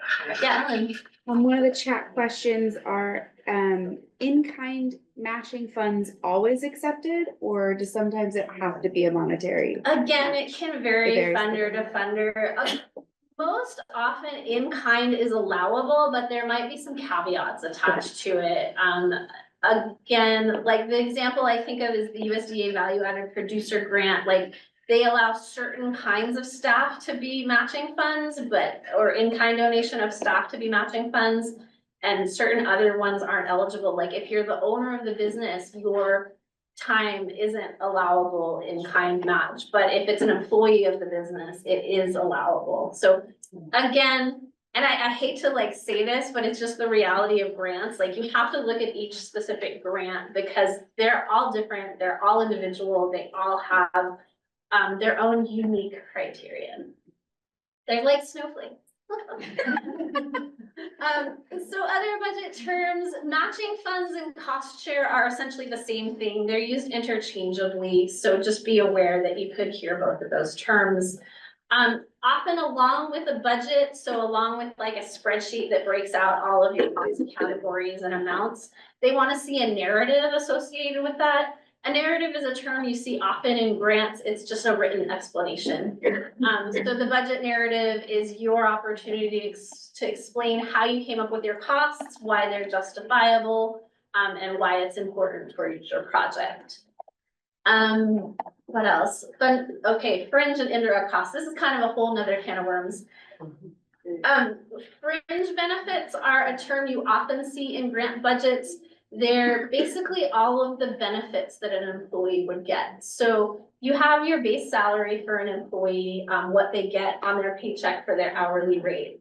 On top of that, fringe benefits are considered things like payroll taxes, insurance, vacation time, 401k, any of those other things, that's actually something that a lot of grants want you to build into your project budget so they can see that your staff are getting the benefits they need and you can allocate the funds towards that from the grant. What is the average percentage you're using? That's one of the questions. I know it's probably a can of worms, but Yeah, if you can. again, it can vary. I see some organizations have fringe rates. I would say if it's part-time, like the average is usually 15% or around there because payroll taxes tend to be around 10%. So this is the percentage of somebody's income that is going towards these fringe benefits. Payroll taxes is typically around 10% of your income goes to payroll taxes. And then if you're part-time, you know, maybe some of those like vacation or sick days would bump you up to 15%. It can vary widely how much health insurance impacts that. It could bump you up anywhere from 20 to 30%. And then if you add 401k and other things, it can get pretty high. I work with some electric cooperatives and they're renowned for having amazing benefits. Their fringe benefit rates are like 70, 80% sometimes. Yeah, it's unbelievable. Whoa. Yeah. So if you ever have a chance to work for a rural electric cooperative, I highly recommend it. One piece of advice for you. Do you find that higher percentage rates on those items can put off funders sometimes? Not necessarily, it's just, it all comes down to the justification of it. So the reason with like the rural electric cooperatives that their fringe rates are so high is because they do have like a very robust time off. And they have a robust education plan, they do a lot of 401k matching, that sort of thing. If you can explain it well in your narrative or your budget narrative to make the funder understand, they usually are appreciative of that. However, if you just put it in without any explanation, that might raise some red flags. So if ever you're concerned, make sure to put it well explained in your budget justification. And if you feel like there's not enough room or they don't give you the opportunity to explain it, go back and talk to the funder directly and be like, hey, here's our situation. Like, how can we adequately justify or explain this to you guys so it doesn't raise the red flag? Yeah. So when you're, the ones I've done, I just wrote like fringe is X%. Yeah. And this is what so you're actually breaking it down in your narrative, like fringe includes this at this percent and this at this percent, or? It depends. You don't always have to go to that level of detail, but if it was something that seemed unusual, like the fringe rate is 80%, like That's pretty high. I would want to give an explanation for Okay. that. Okay. You know, if your fringe rate is like 20%, just put that in there. Like that's probably fine. You don't need to go into the detail. I just broke it down into the details because I happen to know it and I think it makes it like clear to you guys what fringe is when we're talking in percentages like that. Okay. They've also like maybe listed out the things that are included, but not breaking down the numbers, Yeah, right? yeah. Just identifying it. The other thing that can be a bit of a interesting scenario is indirect costs. So when you put together a grant budget, you itemize all the things that you would spend on your project. That doesn't cover things like overhead and paying utilities for your office or office space or things that you need to have to run the project directly. So most funders, almost across the board, always allow this indirect costs thing. Indirect costs is a percentage of your total project costs. And they are to support things like the staff you need to run the programs, the staff that supports the programs like human resources or payroll people who have to do work towards the project but aren't like specifically itemized in the project budget. On the federal level, it's always been the case up until recently that if you didn't have a negotiated indirect cost rate with the federal government, which means you would sit down and like run the numbers and analyze how much you're actually spending on indirect costs, there was a standardized rate of 10% you could always use. As of last October, that bumped up to 15%. which is super exciting. I don't know what's gonna happen with that and if that's gonna hold with the current administration. But I find, 10 to 15% is pretty like a reasonable number. If you use that on federal grants or foundation grants, it's pretty widely accepted across the board. Indirect costs can get sticky because there are some organizations out there that have significant indirect costs, and that is concerning to funders. And what I'm talking about is if you ever work in a university environment, the indirect costs or overhead, if you will, in a university environment are astronomical. Sometimes their indirect cost rate that they've negotiated with the federal government is upwards of 75% of their budget. So they have a 75% indirect cost rate. So when they apply for a federal grant, they're applying for the money they need to run the project, plus another 75% of funding to keep the university running. So that's why indirect costs can get a little tricky. Again, it's sort of a case-by-case basis, and if you ever have questions on a budget, I have my card, I'll give it out to all of you guys. Feel free to email me questions if you run into hiccups with indirect costs when you're looking at grants.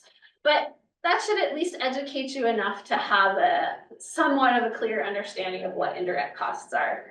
Before we move on from that, are there any other questions around it? Yeah. Can you speak it out to if you get your money up front or if it's reimbursed? That is also on a grant by grant basis. With the federal government, sometimes you can negotiate whether to get paid up front or reimbursed.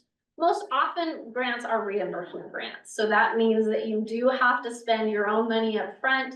You have to submit the invoices to the funder or the federal government, and they'll pay you back after the fact. But there are some programs out there that are pay in advance. And on the private funder side, there is a little bit more flexibility, and you can find programs that pay you in advance or upfront. Most of the foundations I've worked with will pay installments ahead of time, so you'll get like the first 50% of your grant, and then halfway through get the next one, so they prepay. I mean, sometimes the primary like salaries and stuff like that will get prepaid, but you have to submit reimbursements for travel. So I think there's more forward payment in the private sector. And it definitely varies from foundation to foundation, because some do it after the fact too, so you just don't know. Again, each grant is a snowflake. Okay, then some other terms, we're almost done with this, so if you're like feeling like you're facing a fire hose of grant terms, don't worry, we're almost through. We talked about the budget and how the budget narrative is the written portion of the budget. In a normal grant, the actual application itself is typically called the narrative, and this is your written explanation of your project. Within the narrative, there's often a variety of terms you'll see. A summary or abstract is often like a 1-paragraph description of your project. It's something that they can publish to the general public to educate them about the grant award they've provided. Other terms you'll see around the narrative are things like theory of change or intervention. So these are the things you're trying to do. These are the way you describe the objectives or the impact of your grant. Other things you'll see are like logic model. A logic model is a very like distinct way to break out the inputs, outcomes, and objectives of your grant. It's far outside the scope of this presentation to delve into logic models, but if you want to learn more about them, I recommend just doing a quick Google search and you'll find everything you want to know about logic models. It's another thing I happen to find really fascinating and interesting. It's something that's used a lot in program evaluation, and you should be aware there's like a whole industry of people that are experts at grant evaluation and project evaluation. So if you ever have a grant and you need help with like evaluating the impact of it, I would direct you to the evaluation community. They're very good at what they do. Yes, Hannah. I'll just say that I found logic models really helpful because, like I said, for me, I talk about this stuff all the time, and I have a hard time going from like large concept, the whole idea, into an orderly set of inputs and outcomes for a grant. And so just having that organizational tool has been really effective for me. And the other thing that's sort of similar to a logic model that we're starting to see more and more in the grant world is the use of the term SMART goals. SMART stands for specific, measurable, achievable, realistic, and timely. So this is a way to help you specify your objectives instead of just saying, hey, we want to make more money to help people produce reindeer meat. They want you to add like specific targets to it so they can measure and see the impact of the project that you're doing. Yes. Do you feel like you should only have like a certain number of objectives or goals? Like, you shouldn't have too many or too few, like? I think there is value in having a refined vision for your project. If you have like 10 goals, it seems like that could probably get lost. Your messaging can get lost there unless they're really, really closely related. So yes, I would recommend having like a refined, 3 to maybe 5 total goals for your project. Also, if you have 10 goals, it's just a lot for you to try and accomplish, right? So it's easier on you to track and measure a few very specific, strong goals versus a bunch of more vague goals. The more objectives you have, the more reporting pieces you have to include at the end. And I think that's a big part of a funder evaluating whether it's achievable. Yeah. Like, yes, that's Absolutely. ambitious, those are all great, but your expectations are too high. Yeah. Okay. All right, let's move on to the next slide. So common application components, we've already hit on this a little bit, so we're gonna go through it pretty quickly, but summary abstract, it's just like a short description of the project. The project narrative, as we've already hit on, like that is where your chance to tell the story of your project. It's where you put all that impactful language to use to really compel people to give you funding. The budget justification, as you guys know, I think that's the most important part of the grant. That's where you talk about how you're gonna spend the money. I also find it to be like the most fun, because you're like figuring out how you're gonna spend the money. Who doesn't like that, right? Often with applications, they require other things like supporting documents and attachments. So again, this is something you would find in the funding announcement, what's required. It can often be things like letters of support.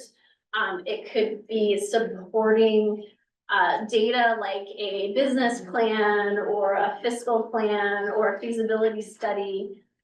Sometimes it's like federal forms that you have to fill out that are part of the attachments. And then the main thing to be aware of when you're putting your whole application together is most funders within their funding announcement will tell you what the evaluation criteria are.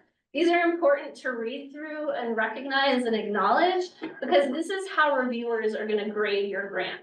So when you're preparing your project narrative or your budget, it's important to keep these evaluation criteria in mind so that you're building a strong proposal that's geared towards the way people are going to evaluate your grant application. Having said that, evaluation criteria, again, grants are like snowflakes. It's unique to each funding opportunity. So there's no advice I can give you across the board on evaluation. You just have to look at what they've set up for you within the funding announcement. With that, I'll hand it over to Hannah. Sorry, I felt like that got really long-winded, so. Yeah, take breaks as you need them. So our second activity, kind of some time to think, is a little bit different. We have a sample RFP that you can find with using the QR code. Email the link to yourself if you want to get it on your computer or look at it on your phone. Let us know if you need help with that. But the goal here is it's just an example. I would say also if you have a specific RFP or no-code that you are already interested in like looking at more closely, you could also use your own project. But the goal with this is to really go through and read the evaluation criteria, look at the eligibility, look at what's required within the application, and kind of think about all those components and whether or not you can meet them. So there's a couple of questions on the worksheet to kind of help you go through those sections, but I also think it's a good exercise to just maybe think about or talk about it in the groups that you want to. Some of the challenging parts of parsing through the details of these RFPs and where you might need more information, where you might need to understand what the criteria is asking you for. It's good time for that. No, yeah, just go to the QR code and off the sample RFP, or like Hannah said, if you want to do your own RFP or funding announcement that you're aware of, you can. We'll give you guys till, let's say 10 or 11 o'clock to fill this out and then we'll have a group discussion about it. I think the break after that. Yeah, and then we have a 15-minute break, so. Go forth and look at grants. For folks on the Zoom, I am going to mute the owl, but feel free to come into the chat to chat with each other, or I can pass off any questions to Hannah and Hannah. Were there parts that surprised you, that you have questions about criteria, eligibility, requirements? Oh, I thought you were about to say something. Oh, I can. Okay, great. All right, yeah. So actually, I'm working on one that I have in line right now, and I did contact them, and on the. Maybe I'm new to grant writing, so one of the things they mentioned was cost sharing, and you talked about cost sharing. In the grant application, or the RFP. Yeah. RFP, it does say that there is no cost match, but in talking with the representative from Fish and Wildlife, there was a cost comparison. Is that?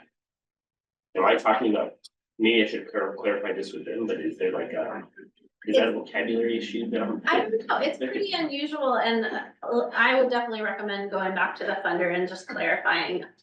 Don't be afraid to say, hey, I'm new to this, like, I don't understand all the language, because it's unrealistic to expect everyone to understand it. If the RFP or the NOFO or whatever funding announcement it was said that there was no cost share or cost matching requirement, but the program officer from Fish and Wildlife is telling you there is, my next step would just be to like clarify with them why that's the case. It could be that there's like a certain state requirement that wasn't written into the funding announcement or something like that, and that's why the requirement is there. But I would certainly want to seek clarification before I put in my application, so I understood why I was doing the things that they were asking. And you could just use two words, or interchangeably, cost sharing and cost matching. So matching funds and cost share are pretty like interchangeable terms. Yeah, yeah. Thank you. And if you want, if you have the information in front of you, when we take our break, I'm happy to take a look at it with you too, to see if there's a vocabulary thing I can help you understand. But- Awesome. Yeah, thank you. Yeah, I read it. Okay. Yeah. Okay. Did anyone look at the RFP we posted online here? Any thoughts or questions about that? Could you find the summary or abstract requirement for it? No, trick question, right? There wasn't one. Love it when teachers do that.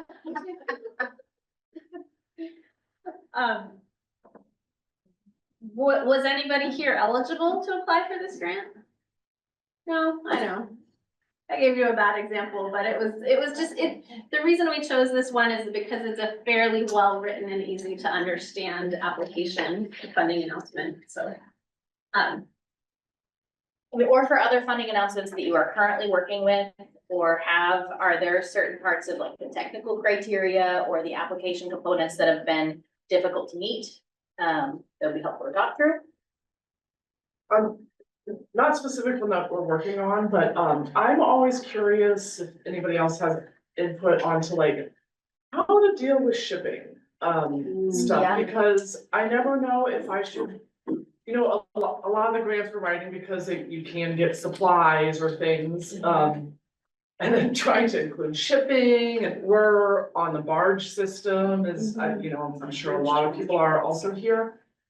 And so do you generally include that as a totally separate item? Like shipping could be $10,000, or do you try to say like, okay, if I'm getting this equipment with shipping added, and now that'll make it 15,000, and then fertilizers with shipping, or do you try to separate that out? I'm just kind of curious suggestions on that. I've done it both ways. I think it really just comes down to creating a strong like budget narrative explanation for what you're doing. Explanation. Yeah, like justifying why you're including shipping costs. And if you explain that you're located in a place where it's it's remote, shipping is complicated and expensive there.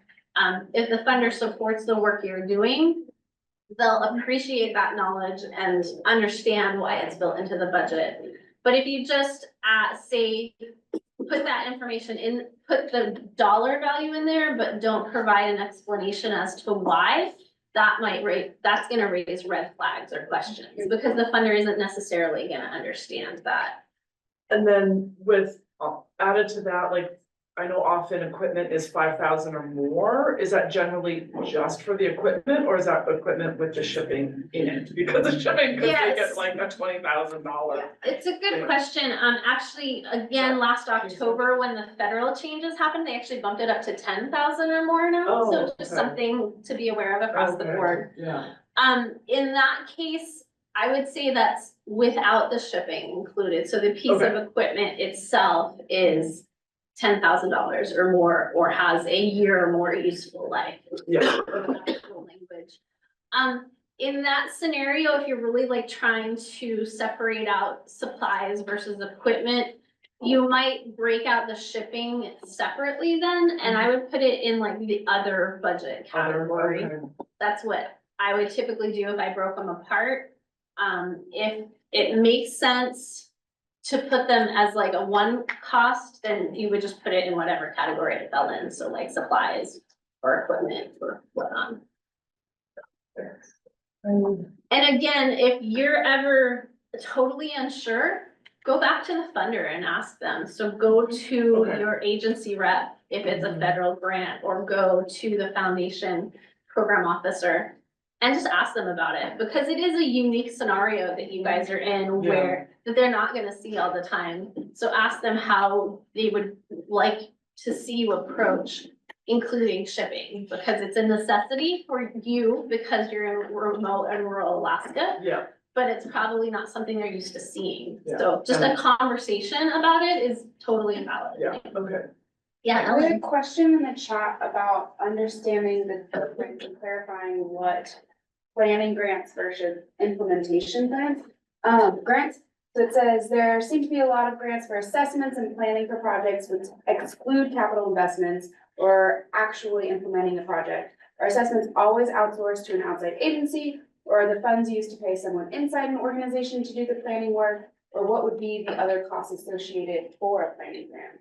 So most often, if there's a planning grant available, especially it's from a federal agency, they want someone with specialized skills to do the planning for you. So it's typically outside of your organization, a consultant that comes in that's, say, an expert at USDA feasibility studies, or a business consultant that specializes in developing business plans and doing 5-year financial forecasting. You just used two terms. Is a feasibility grant the same thing as a feasibility study, the same thing as a planning grant? So a feasibility study is a specific item. It's something you might get. A planning grant will often fund a feasibility study. A feasibility study, what it does is analyzes the feasibility of your business initiative.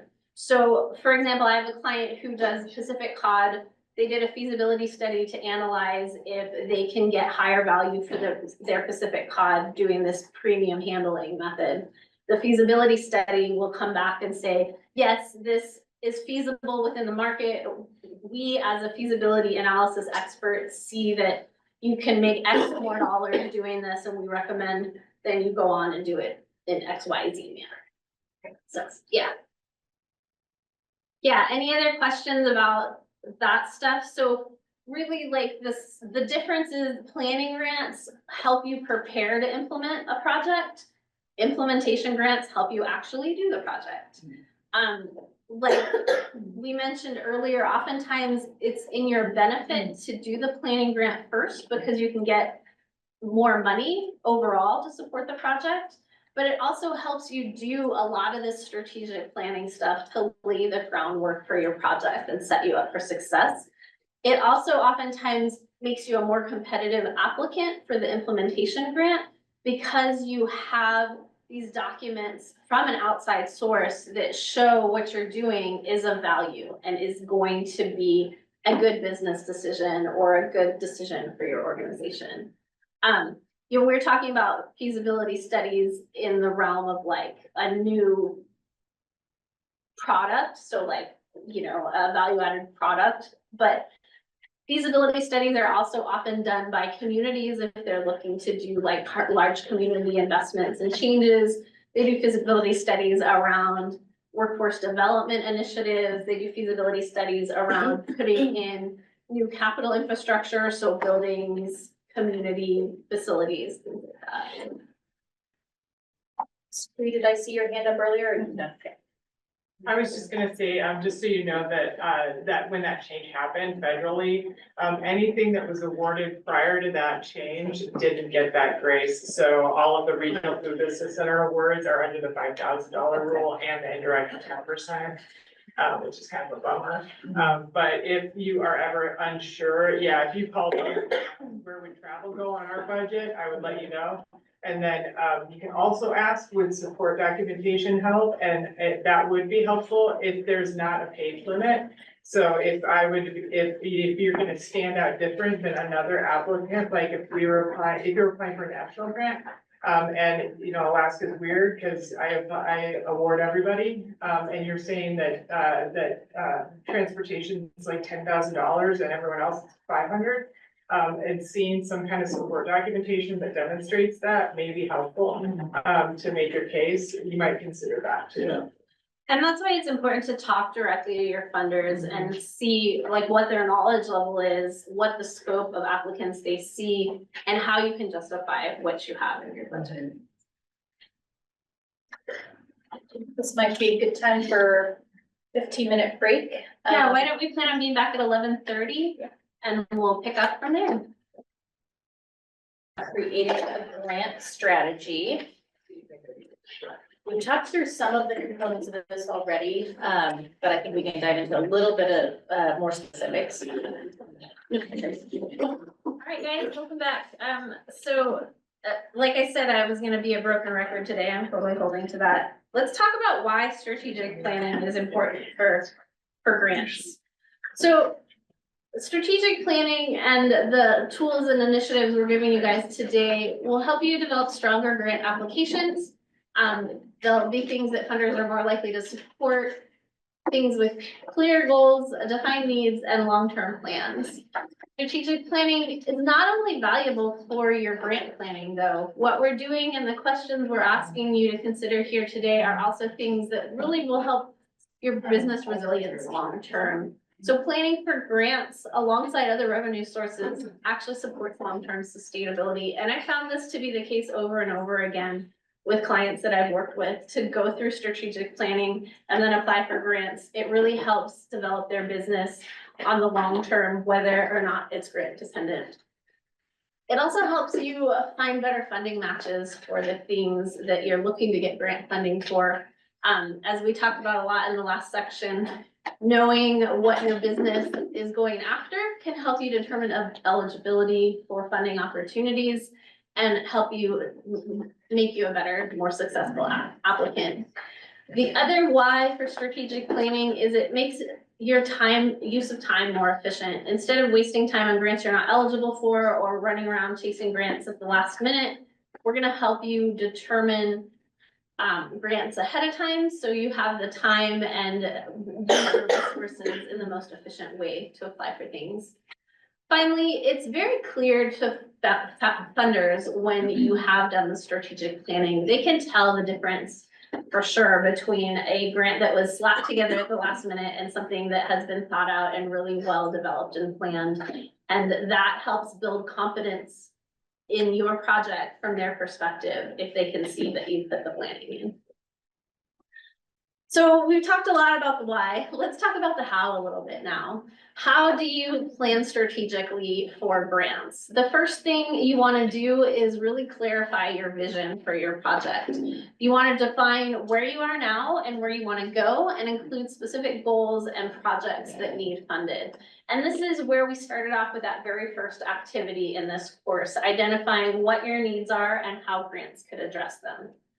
The other thing that strategic planning is important for is to help you understand your capacity. So as you're doing the strategic planning, you need to consider your team, consider their strengths and weaknesses, also consider what other partners you currently have or could have to help strengthen your preparedness, not just for your project, but also for the grants that could support that project. And this isn't just human capacity, but also operational capacity, financial capacity. And a big thing in analyzing your capacity is determining where your gaps are. It's much better for you to determine your gaps ahead of time before you're writing a grant application and consider ways to address that than the funder to come back at you and tell you where your gaps are. Strategic planning really helps you align your projects with grant goals. You know, we talked about how grants have very specific things that they look to support. By you looking at your projects from the perspective of a grant funder, it helps you make sure that you're aligning your project objectives and goals with what funders want to fund. Part of strategic planning is to develop a multi-year or full project roadmap. So we're going to talk about a little bit in this section, developing what's called a funding strategy, which is looking at multiple different grant opportunities, how you compare them together to support a project, along with additional funding outside of grants to make your whole vision a success. The last thing that is of value in strategic planning, and it holds importance throughout your grant funding process, is tracking and documentation. As we've sort of alluded to already, winning the grant is half the battle. The afterwards management part is a key element of being successful with your grants. If you don't do it right, you won't get further grants in the future. So starting now with tracking and documenting things will have you primed and ready to be able to effectively manage grants in the future. So let's talk about this strategy to fund a project. A very common term used within the industry is a funding strategy or a grant funding strategy. Basically, this is just a roadmap to get you from where you are today to the funding you need to implement your project. Within a funding strategy, we first do some of this project planning stuff, so strategic analysis of your business. Then we take that and we do targeted research based on it. So we go to those grant databases that we've been talking about today and look at funding opportunities for things like project alignment, eligibility, funding amounts to make sure that they align with what your project needs. Our approach and what we suggest you guys do as a business in your funding strategy is consider a multi-source approach. In the past, it may have been you were leveraging a couple of federal grants together with some general operating funds that your organization has. But in this day and age, diversification, I should say, is key in funding. So I recommend you really look at multiple sources. Don't necessarily rule out federal grants at this time. Wait and see what happens with those. But also really look at foundation funding opportunities, corporate funding opportunities, even the donations you might get from other folks within the community who are interested in supporting your project. And then the for-profit, like money, the for-profit revenue, that's the word I'm looking for, the revenue increasing things you can do to help support your project as well. A big part of doing your funding research and analysis. So basically at this stage, you've done your initial research, you've got a huge long list of grants that you're looking at, and you're analyzing them down to the top ones that are going to be most beneficial for your organization. You're looking at the feasibility of it. Like, are these grants that you can apply for? Are these grants that you can realistically implement? You're looking at the timing and readiness of your organization for those grants. If it's the ideal grant opportunity, but it's due in 2 weeks, that's probably not going to be the best use of your time and resources, and you may need to look at the next round of funding. But that's part of putting the strategy together ahead of time. You earmark specific timelines for the grants that you're puzzling together to make your overall funding picture, if you will. And another key part of this funding strategy and research and analysis is, again, that gap identification, recognizing where you have limited knowledge, expertise, or capacity, and figuring out how you can fill some of those gaps, maybe through partnership or, acquiring certain supplies or whatnot to help make you a stronger applicant for proposals And this is where some of those questions you guys were asking about earlier on the planning grants, this is some of the places where those planning grants can actually help you fill the gaps to make you stronger applicant for things. So, for example, a funding strategy may be as simple as, okay, we want to develop this value-added product, but we don't have a business plan around it. We haven't done an analysis of the feasibility of bringing the project to market to see if it's actually gonna be beneficial to us. So our funding strategy is to apply for the planning grant for the value-added producer grant that the USDA has. And then the next step in the funding strategy is B, the next year, apply for the implementation, or it's called the working capital grant for the value-added producer. So that's just an example of how you leverage the multiple grants together to build overall success for your project. And really, like, that's the entire goal of a funding strategy. The idea is it saves you time, it boosts your success rates, and it helps you build long-term financial sustainability, not just for this particular project, but for your business as a whole. So why do you need a funding strategy?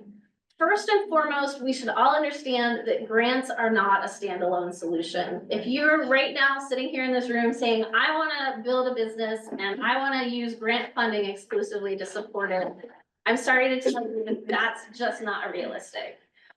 Grants should support, not replace your core revenue model, and they should be something that you use to enhance your business, not build your business off of. A funding strategy also helps you align your funding with your business goals. So picking the right opportunities that you can use to help your business grow the way you want it to. Yes, Ellen. You mentioned chances of success. Jessica would like to know, she's very new to this. Could you expand on chances of success? What exactly is that? How do you evaluate? Where is it found? Yeah, so we hit on this earlier on in the presentation. Grants are competitive, but usually funders will somehow publish how competitive their grants are, whether it's having to reach out to them directly and ask them via email, or like federal agencies sometimes will have written right on their websites how competitive their grants are, or they have a list of applicants and the ones that are funded. But basically, the competitive nature of a grant or the success rate is basically the number of total people who apply and the number of people who are successful, set up as a percentage. So if 100 people apply and 20 people are awarded the grant, that's considered a 20% success rate. If 200 people apply and only 20 people are awarded, it's halved, right? So that's a 10% success rate. In the grants world, we consider 20% or more to be an excellent grant opportunity. So that means most grants that people apply for, 80% or more of people are not going to be funded. So grants, that's why we say grants are competitive. You're more likely to not get awarded a grant than you are. When you talk about grants on the federal level, it can be much more competitive, down to 5% or less of applicants that get funded. So that's why it's important as you're developing your funding strategy and analyzing what grants to apply for, to look at the ones that have the highest opportunity for success and really make sure that your business goals are aligned with the funding opportunities you're applying for. So you're not putting yourself in a situation where you're applying for something that's really competitive and it's also not quite right for your business. Because if you don't do that, you're going to waste time and energy. So a funding strategy helps you avoid wasting time and energy. It makes for stronger applications, which we've already hit on pretty hard. And it helps you lay the groundwork for long-term business success. Like I said, I've seen time and again clients who come to me, we put together a grant funding strategy for them, and it actually turns into a strategy that helps them grow and strengthen their business long-term, because we're evaluating things outside of their project as well to help them build a strong business model. Yeah.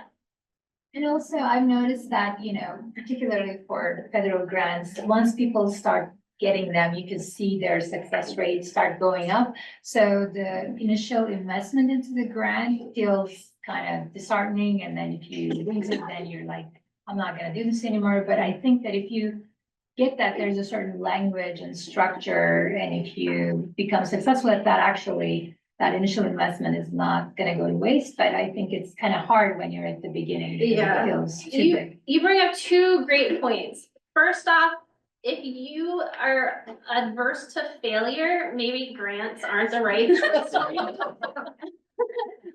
Because failure is just standard in grants. And often what you have to do is apply to the same opportunity multiple times, and each time you apply, you get feedback and you learn how do you improve your application until you become successful. So it really is about sticking to it and being committed if you really want that grant. The other thing is that, well, I lost my train of thought now. I don't know. I'm sorry. Maybe it'll come back to me. If it will, I'll bring it up again. But yeah, excellent point. You gotta just stick to it and be consistent if you want to use grants to support your project. So let's talk in a little bit more detail about aligning your grants with your business goals. And how specifically you can do it. We've talked about a variety of different grant opportunities out there and how they fall into these different buckets or categories. So here's some really good examples. Say you're a business and you know you need to do some infrastructure or equipment upgrades. As you're considering your funding strategy for your business, you're really going to want to make sure you're focusing on grants that support infrastructure and equipment. And you'd be surprised how many grants out there that sound like viable options actually will have hidden in the fine print, oh, you can't purchase the equipment with this, or you can't do capital projects, so build infrastructure with this. So again, that's why this funding strategy is important, to help you recognize which are the right grants to match to your business needs. Same thing along the lines of marketing and production development. There's marketing and product development, excuse me. There's certainly grants out there that are set aside for marketing, but they're very specific and you have to find those grants because it's not just the average grant that's going to support marketing for your for-profit business. Same holds true for sustainability, workforce and training, and community impact. So I do want to share an example with you guys before we move on from the strategic planning section. I do have permission from this client to talk to you specifically about their situation. And everyone who's been involved with the project is really proud of their success. So this company, Kaya Fisheries, they're based out of Homer and they are a commercial fishing vessel. They harvest a variety of fish, but they were looking to improve the Pacific cod and the value they got out of their Pacific cod. When they came to me, their idea was really at the basic stages. They knew the improvements they wanted to make, but they didn't know how to find funding to purchase the equipment. They didn't know how to find funding, determine if the project was even feasible and gonna benefit their business. They didn't know how to find funding to do some scientific research and analysis to prove that their fishing using this new method would improve the quality of cod that they were producing. So we sat down and we went through about a 9-week program of business development, going through a lot of the questions that you'll find in this packet. Or if we do move on and have the TA cohort that we're waiting to see if the funding comes through, that's something Hannah and I are going to offer to folks within the Alaska community as well. We went through that 9-week workshop with them to really analyze what their business needs were, where they wanted to go, what type of funding would be most effective. And that was our planning phase. From that, we went and did a grant research phase to develop this funding strategy. We analyzed, what grants would be right for them, federal, private foundation grants, those sorts of things. We analyzed what grants they would be most eligible for and what would make them the most successful. After doing that analysis, we found that there were a couple of USDA grants. Mind you, this was a couple years ago, so prior to the federal changes, there were a couple of USDA grants that were really ideal matches for what they were wanting to do. So we were able to apply and secure a USDA grant to help them do equipment upgrades on their vessel to install a new slurry ice system, and that's what you see in those totes there. And then we were able to secure a value-added producer planning grant, which helped them put together a feasibility study for their business and also do some scientific research to analyze fish quality between standard refrigerator seawater cod harvests and their slurry ice system. And I mean, it's a huge success story. The research found that their methods are showing that their cod is actually premium quality, food quality, about 5 to 7 days longer than traditional refrigerated seawater cod. They have a lot of interest now within the industry, and we're in the process of actually getting more fishing boats on board with this process and trying to make an industry-wide improvement and change. But it's just a great example of how leveraging multiple grants at the right time can be the key that builds success for your project. Kaya did not depend exclusively on grants, but they leveraged grants in a way that helped them grow their business and make these changes that are potentially gonna have an industry-wide impact. So that's really like the value of doing the strategic planning and putting things together into a funding strategy that helps you analyze how you're gonna get your business to where you wanna go from today. Okay, that brings us to activity 3, kind of more leaving the hypothetical space of RFPs and doing a little bit of development on your specific projects, whatever you're working on.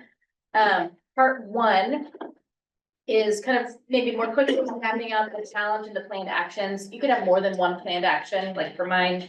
I have my need to aggregate fish, and then some of my planned actions that I'm gonna try to build out are hiring a facilitator and then organizing my group of fishermen more effectively, right? And then the second part is actually mapping out the literal steps you want to take in the next 30, 60 days that you think will help you achieve that, pull together the right resources, the right conversations that get you to some of these milestones. So on page 2 of the activity sheet, there's a couple of like short-term, midterm, and long-term milestones. And so I think in this exercise, we're thinking about what are actions you can take in the immediate that are going to help you get there. It'll take about 10 minutes to do that. I'll come back to check. All right.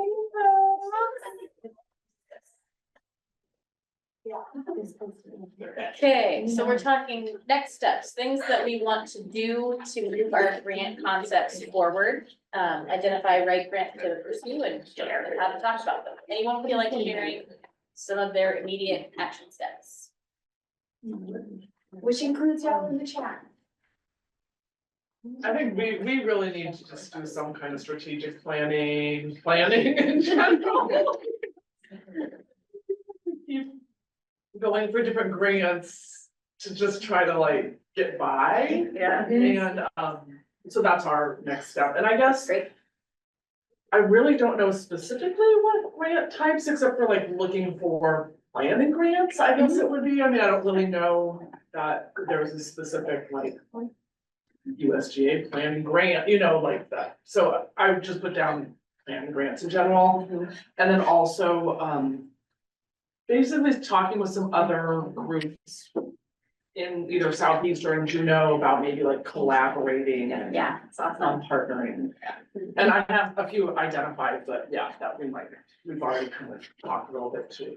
And you're in a nonprofit, right? Well, I'm with the tribe. Okay. So I mean- you could say maybe nonprofit. I mean, yeah, we run off of grant, like 100% off of grant, so. I will tell you, a lot of times when I see nonprofits are eligible, but they don't specifically mention the tribes, I'll reach out to funders and ask, because a lot of times they don't have the knowledge to know where tribes fall and if they're eligible or not. And asking the question makes them dive and dig into that. And 9 times out of 10, they're like, okay, yeah, we'll make it so you're eligible too. So Yeah, okay. it's worth asking. Good to know. And I think on the planning part, it might be especially helpful to reach out to Foraker and see whether they have, you know, a pool of funding for planning or could at least point you in the right direction. They have a lot of good resources. Glad somebody reminded me. And I guess if I did have a question about that, would you also, I mean, we need planning in general, but then I know I've heard like feasibility study versus planning. And I find it tricky with like Southeast Alaska, when you're doing a feasibility study, like I feel like everybody needs fresh vegetables, but then like, I guess, would you also suggest within that planning to try to maybe do some kind of feasibility study of like, what can we really sell?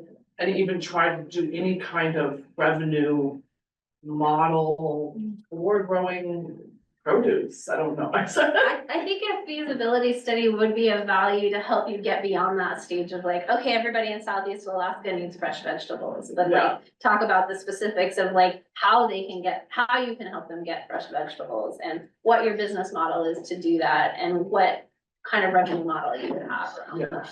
And I know some have been done, and I guess asking around about some of those. Yeah, you might see what's probably too. Yeah. existing within the community and then look into grant options for that. Yeah. You brought up a really good point at the beginning of telling us about your next steps. And I think of it as, you know, they teach when you start learning to drive offensive versus defensive driving. I think of it as like offensive versus defensive grant application preparing. And defensive is like, oh, wow, there's a grant opportunity. It's due in 2 weeks. Quick, let's put an application together. And we don't even know what the project is gonna be, but we'll come up with something. Whereas this strategic planning effort is more of like offensive grant writing, where you're ahead of the game, you're planning ahead of time, and you know 6 months in advance what grants you're gonna apply for, so you can start thinking about and planning the project like that far ahead of time. And I'd want to think internally, maybe as a next step, are you doing strategic planning that's organizational, like big picture, or programmatic, where you're gonna hone in a little bit more, which I think you can fund either one, but if you need the big umbrella planning, I would do that first and then go to a programmatic set of goals. Yeah, want to share their next steps or have questions? Any of our online folks? I feel like we haven't had much weigh in from there. All right, I just didn't want them to feel left out. Hannah, what about you for your business? So, thanks for reminding me. Yes, my next step, I feel like actually today, because I've given myself time to think about it for the first time in a while. I feel like I know what type of grants I would go for, and that's the Alaska state or Alaska-based foundations. And so I'm gonna start compiling a list of those. So that's one step, and then kind of parallel to that, a lot of times at the initial stage of these like community cooperative ideas, you end up with a lot of people that are like, yeah, that's a great idea, but you don't quite have the commitment to put time and thought into the project. So you want to make sure you have people on board. So my next step is kind of establishing a lead for our co-op, somebody that's in charge of communication and coordination among them while I'm doing some research. Great. So then to connect this activity back to the funding strategy we were talking about in the last section, like this is your first steps in developing that funding strategy. You're laying the groundwork, doing the project planning. Once you have that complete, then you would go look at the grants you've researched and identify like how do those fit into the project development that you're doing, and then put together a timeline for applying to those grants. And I recommend on the timeline, like, try and give yourself some grace, give yourself space and time to apply for grants, and don't try and give yourself 2 weeks to apply for a grant, because that just always crazy. Having said that, let's talk about how you write a winning grant proposal. We have hit on this pretty thoroughly already, but I can't say it enough. The number one thing that can help you write a winning proposal is aligning your proposal with the funder priorities. So we talked about this when we were looking at finding grant opportunities. We talked about this in developing a funding strategy. But it's just really important that you research what the funder wants to fund and make sure it matches with your goals for your business. So you want to start by researching the mission and objectives of the funding organization, as well as the particular funding opportunity they provided to you. Based on those, you want to start developing clear language around how your project specifically addresses the priorities of that funder. Not just, is your project a good idea, but is your project a good idea in the framework of what this funder is looking to support? This is another place where it's a great idea to review past grant recipients and make sure they align similarly with your organization or the efforts you're doing. This is a great window into what the funder is looking to support by looking at past successful applicants. You can see if there's good alignment between what you're doing and what they've successfully funded in the past. And who knows, you might even identify somebody you know on that list that you can talk to a little bit about how it was working with this funder, how they were able to successfully secure the grant, and if they have any tips to share with you. There's so much value in grants, in networking and talking to other people. And even though, you know, we have highlighted how this is a really competitive process, at the same time, I know all the grant writers I work with and most of the organizations I work with, we all want to rise together, especially in the agricultural industry, in the commercial fishing industry. So don't be afraid to reach out to others who have been successful with grants or others who might make good partners for you with grants. Because more often than not, people want to support each other and we want to all rise together. Yeah, Hannah. I would just add to, as far as researching past grant recipients, I think sometimes, but not always, it can be good to cite those past projects if it demonstrates that your strategy is proven to be successful and that, you know, they've supported it in the past. It shows them that you have really looked into what they've funded and what they consider to be a successful project. So I like citing those sometimes. Yeah, that's great. When you say citing, you mean citing it like in your actual proposal? Yeah, like this is the strategy we're using and projects such as X and Y have shown that that's a successful approach. Okay. Another thing that I love to use when I'm writing grant applications is I just restate the funder's language back to them. It's so powerful for them to just see the keywords that they know are important to them in your proposal back to them. It really makes it easier for their reviewers to be like, okay, yes, this is clear alignment, because they're even using the same language as we are. And I do this to the extent of like, if I'm preparing a 5-page or 10-page narrative and they have specific questions, I'll restate the questions or reword them in my actual responses to them. So it is clear to the reviewers, who are often very rushed for time and looking at multiple applications, how you're addressing the specific questions that they asked you.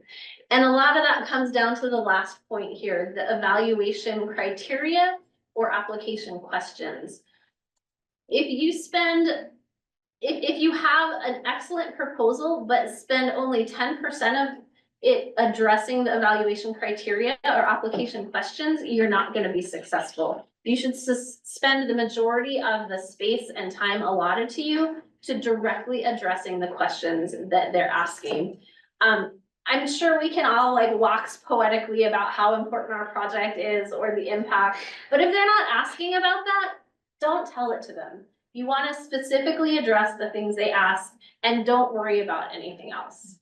I can't tell you how many times I've seen as a reviewer, somebody put in a whole bunch of other information that like, oh, that's great. And I'm glad you spent all that time on it, but you're not being graded on that, right? So we can't evaluate you on that. Just answer the questions or follow the evaluation criteria specifically as they state it to you. There's a reason they provide it to you. You might as well use it to your advantage.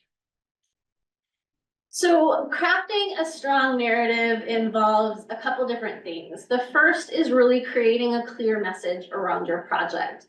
And to do that, we create like a problem solution impact approach, which is pretty straightforward. It's exactly like it sounds. You want to tell them what your project problem is. You want to tell them the solution your project is going to address, and you want to tell them the impact it's going to have on the community you're looking to assist or whatever. Impact is really where it comes down to the make or break of grants. That's what funders are looking for. They don't just give out money because they're really nice people and they want you to have money. They give out money because they want to see strategic impact from the funding that they have. So it's very important for you to be able to strongly state the impact that you're looking to have with your project. And that impact is more easily stated when you do the strategic planning that we've been talking about. So it all relates back to that for you. Beyond that, the overall writing process, this is how I approach a grant. There's a variety of different ways, but this is, I think, the easiest process to start with is first take the funding questions and go through and outline key points and where you have knowledge gaps in those key points and addressing the questions. From there, you can do some research and gather the additional information you need and start with kind of your early, messy, rough drafts. And then it's all about refine, refine, refine.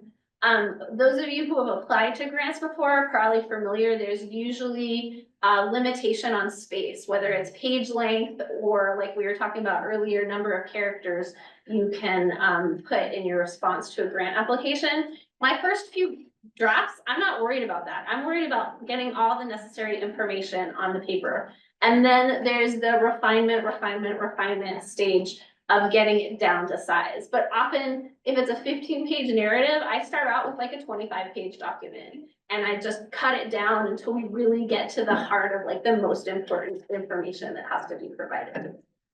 And I'd add too, I think, for me, one of the refinement stages is finding, anything where possible statistical, I can quote any kind of research that I can cite that demonstrates the solution and the impact and the real world application of it. Sometimes that's hard to find measurable things, and then you might quote anecdotal things, but any way you can document the efficacy of the impact.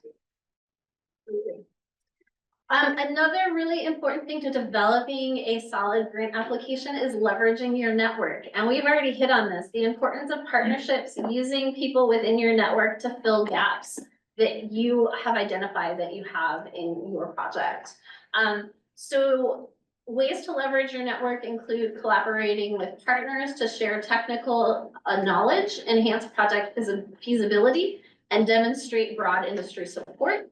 You can also collaborate within your network for collaborative applications. So where you work with a partner to implement a project. And sometimes this is an excellent strategy when eligibility of your business type is of issue. So say you're a for-profit business, but you're wanting to do this amazing project to grow food for a tribal entity. Well, if you partner with that tribal entity, it'll open up your eligibility to more funding opportunities. Also, a big element of leveraging your network is engaging stakeholders who will either be impacted by the project or have some sort of other interest in the project. And often you do this through things like letters of support that you can attach to your application, or even including quotes within your grant application or narrative itself from these industry leaders. And finally, another great way to leverage your network, and we've already talked about this a little bit, is utilizing contractors or staff outside of your staff that's probably already highly committed to the work they're doing to help you fill expertise and fill gaps in your knowledge. So this would be like hiring a grant writer consultant to help you write the application, or hiring somebody with technical expertise to help you prepare a feasibility study, things along those lines. And to this section, I would add one of the things I've learned actually from Anna recently that's been really helpful is the difference between letters of support and letters of collaboration.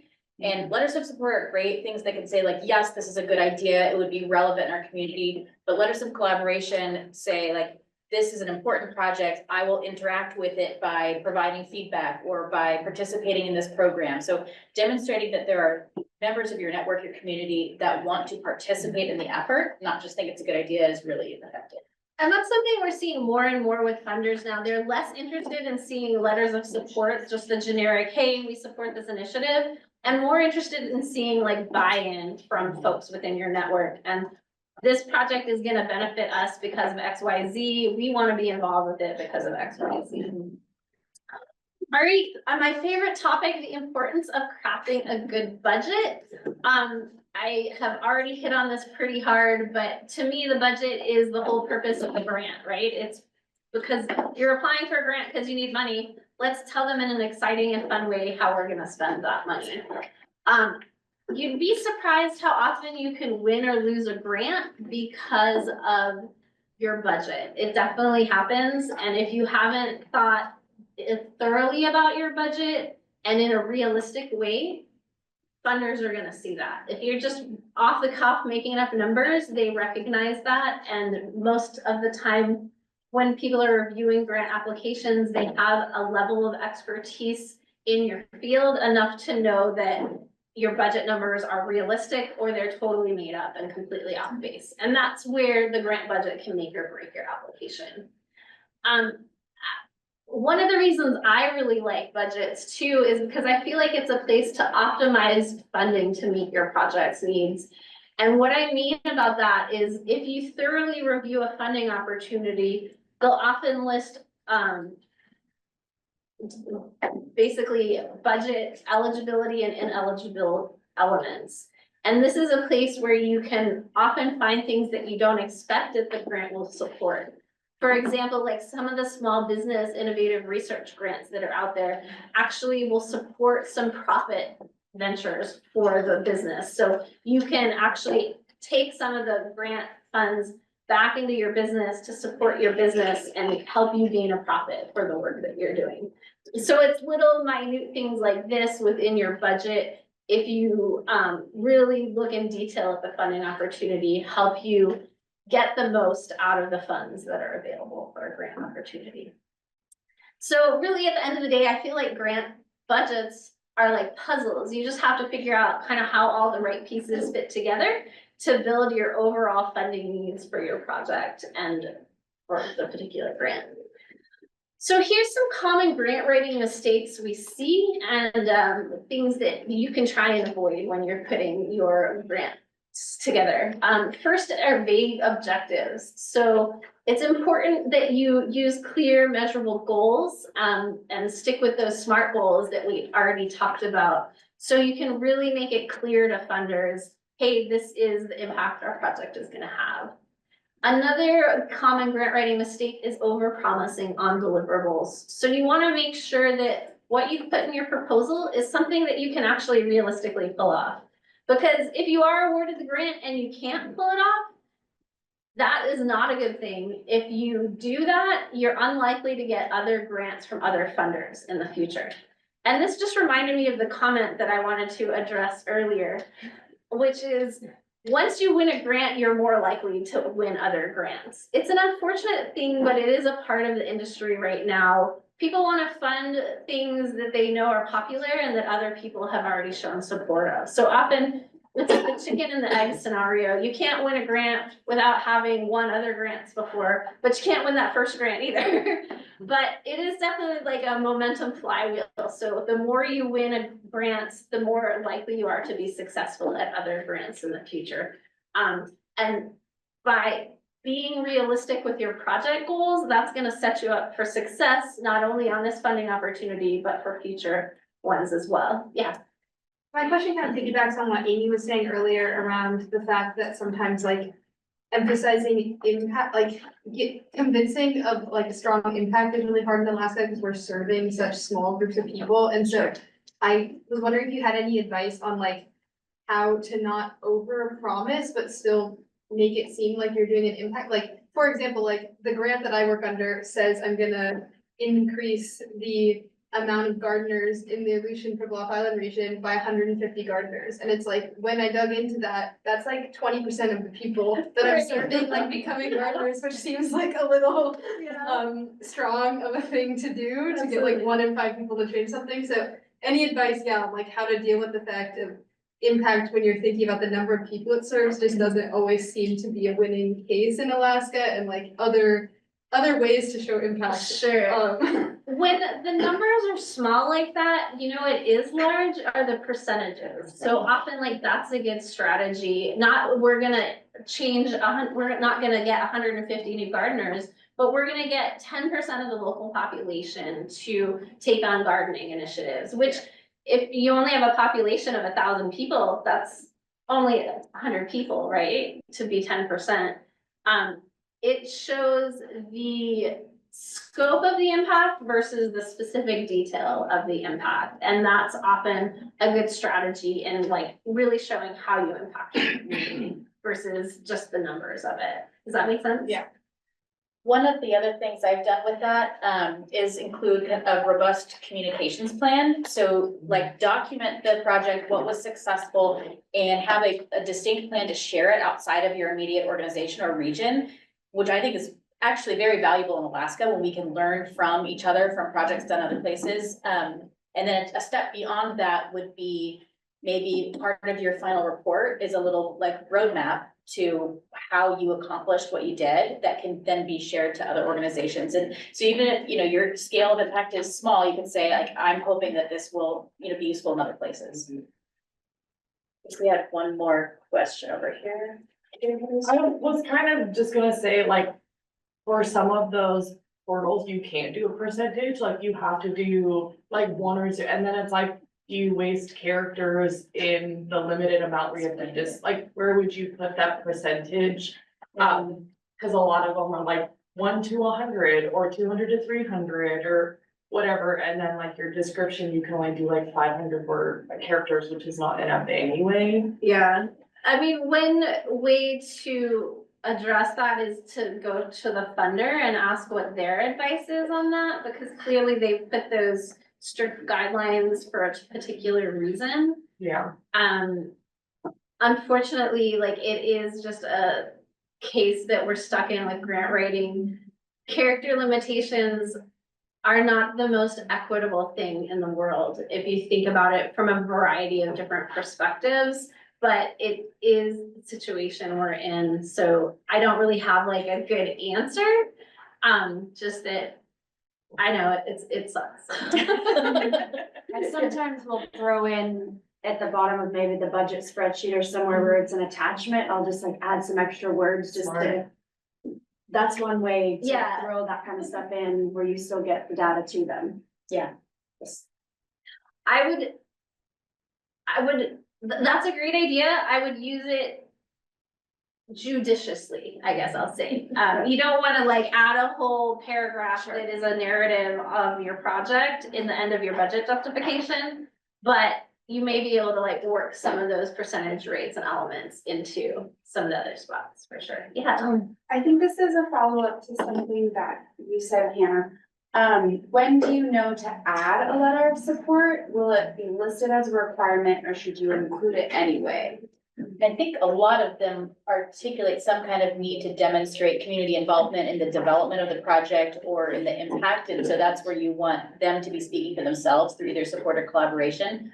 But I think even if they didn't ask for it, I would still do that regardless, right? Depending on the submission type, yeah. I would say to look for guidance in the funding opportunity. If they don't mention letters of support in there, then, and you really felt like you wanted to include one, again, I'd go directly to the funder then and be like, hey, is it appropriate to include a letter of support, like it's not mentioned, or a letter of collaboration, like it's not mentioned in the funding opportunity. So, I would say like, probably not the best idea to just start adding letters of support, though they're most likely just gonna be a waste of your time, because the funder probably won't look at them unless they've specifically asked for them. The golden number of letters of support. Usually they'll say how many they accept with a grant opportunity. Often there's a maximum, right? Yeah. Yeah.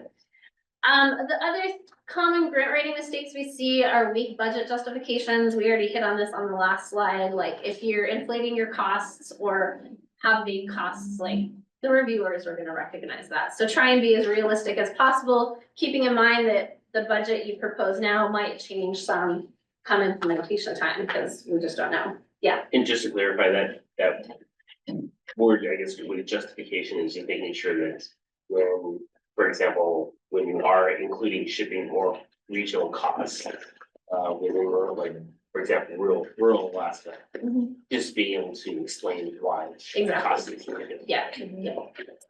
Another big one, and we've already hit on this one as well, is not following the grant guidelines. I think it's pretty clear to you guys why that's important at this point. But yeah, just my best advice, follow the grant guidelines.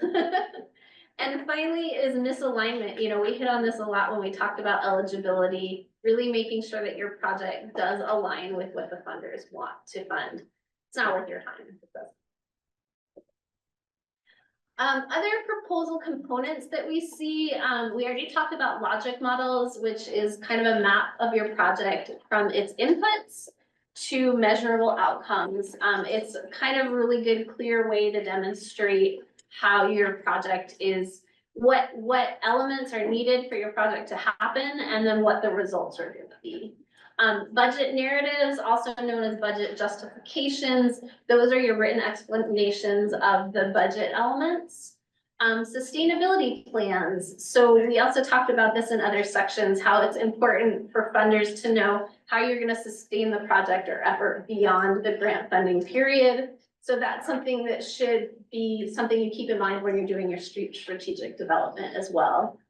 Evaluation plans, I already talked a little bit about how there's this whole category and industry of folks that all they do is evaluate projects and evaluate the success of them. If you are like applying for, say, a Department of Education plan, you actually have to have a consultant working with your project that does evaluation for it. So like that's how important grant evaluation can be. If you have concerns about evaluating your project impact, I highly recommend talking to someone who's an evaluation professional. We already hit on letters of support and commitment pretty hard. The final thing that you'll often see in grants are called work plans or timelines. Essentially, this is just a detailed layout of your project, what you're gonna do and when, and how it's gonna impact the next step to get you to that ultimate outcome. Okay, that brings us to, I think it's our last kind of personal exercise. So this is basically practicing for writing a grant narrative. I would call this like a summary or abstract, right? I think that's probably the most useful step. The first page of the worksheet has an example grant, the USDA Value Added Producer Grant, and some of the eligibility requirements. And so my goal for this activity would be to either, you don't have to write a whole paragraph, we're only gonna take a few minutes here, but maybe an outline of what you would wanna make sure you have in your abstract or your summary that demonstrates the relevance of your project to that grant, and you can use a different grant if you have one in mind already, or use the USDA one. But yeah, just a moment to kind of flesh out that concept. And I do recognize some of you are headed off to the 1 o'clock. Yeah, thanks for helping. So for those of you that need to leave, thanks so much for coming. We appreciate your time. For those of you that can stay, we do have another couple things we'll go through with you, but don't worry if you gotta take off. Thanks, guys. Just check your email for this. Yeah.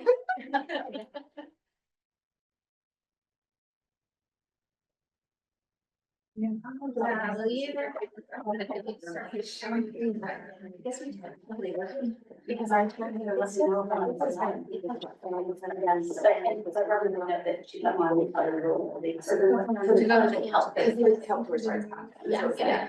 Zero minutes. Yes. It's in the. Yeah.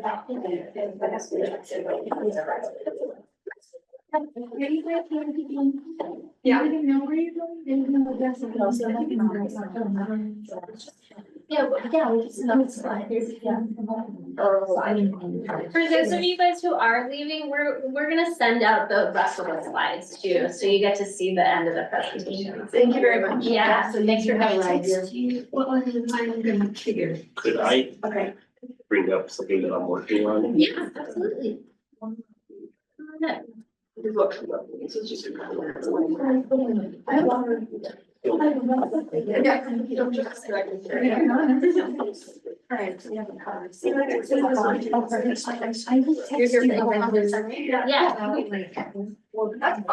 You know, and this is a comment that this background is dedicated. I will, yeah, I love it. Right now, it's gonna be more fun slides. It's like if you're consistently applying for like fish and wildlife or habitat conservation grants, then yeah, that's pretty standard, yeah. Do you want me to just read through it and give you my feedback? Okay. Tell me what, So you're applying to the pollinator habitat conservation restoration grant? Yeah. Okay. This is, so. Okay. One of the things that, they had asked me to do. Was actually apply for the partnership grant. Yeah, project.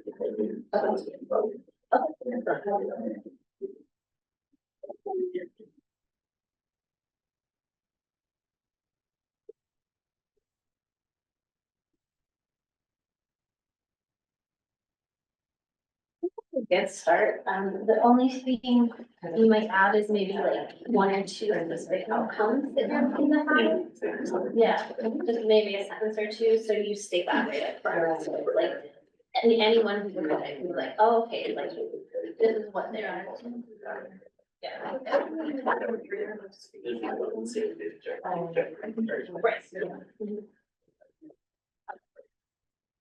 Did you also have a question about funding opportunity you're looking at and the difference between the cost? This is the same. Okay. Yeah, so. Did you want me to look that language? Yeah, so one of the ones that they can merge.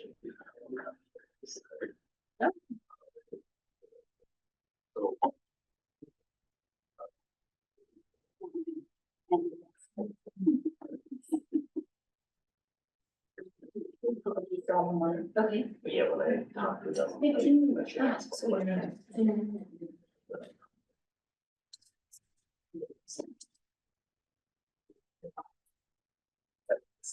Yeah, so that should be the same as costume, so I would go back to him and be like, hey, why did it say on the notebook that there's no costume requirement? Sometimes you will see that it says there's no requirement, but part of the evaluation criteria, we're reading on it. So if you're doing costume, like you get more point or if you bonus scores higher. So it could maybe be that. Yeah. And you guys can continue. Okay. Right. So he's doing a lot of stuff like other side, like. Yeah, You don't want to she's include, like, right? give you Yeah. that. Wow. So. So you almost might be able to find that down later in here too, if you go to the evaluation criteria section, do you mind? Yeah, no, go for it, yeah.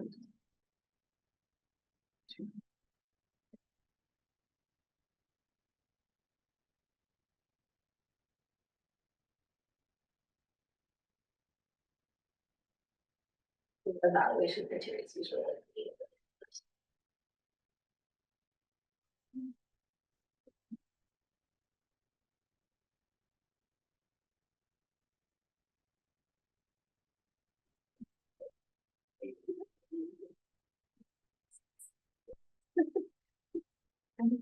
You good? Yeah. Sneeze. Help. Yeah. Something.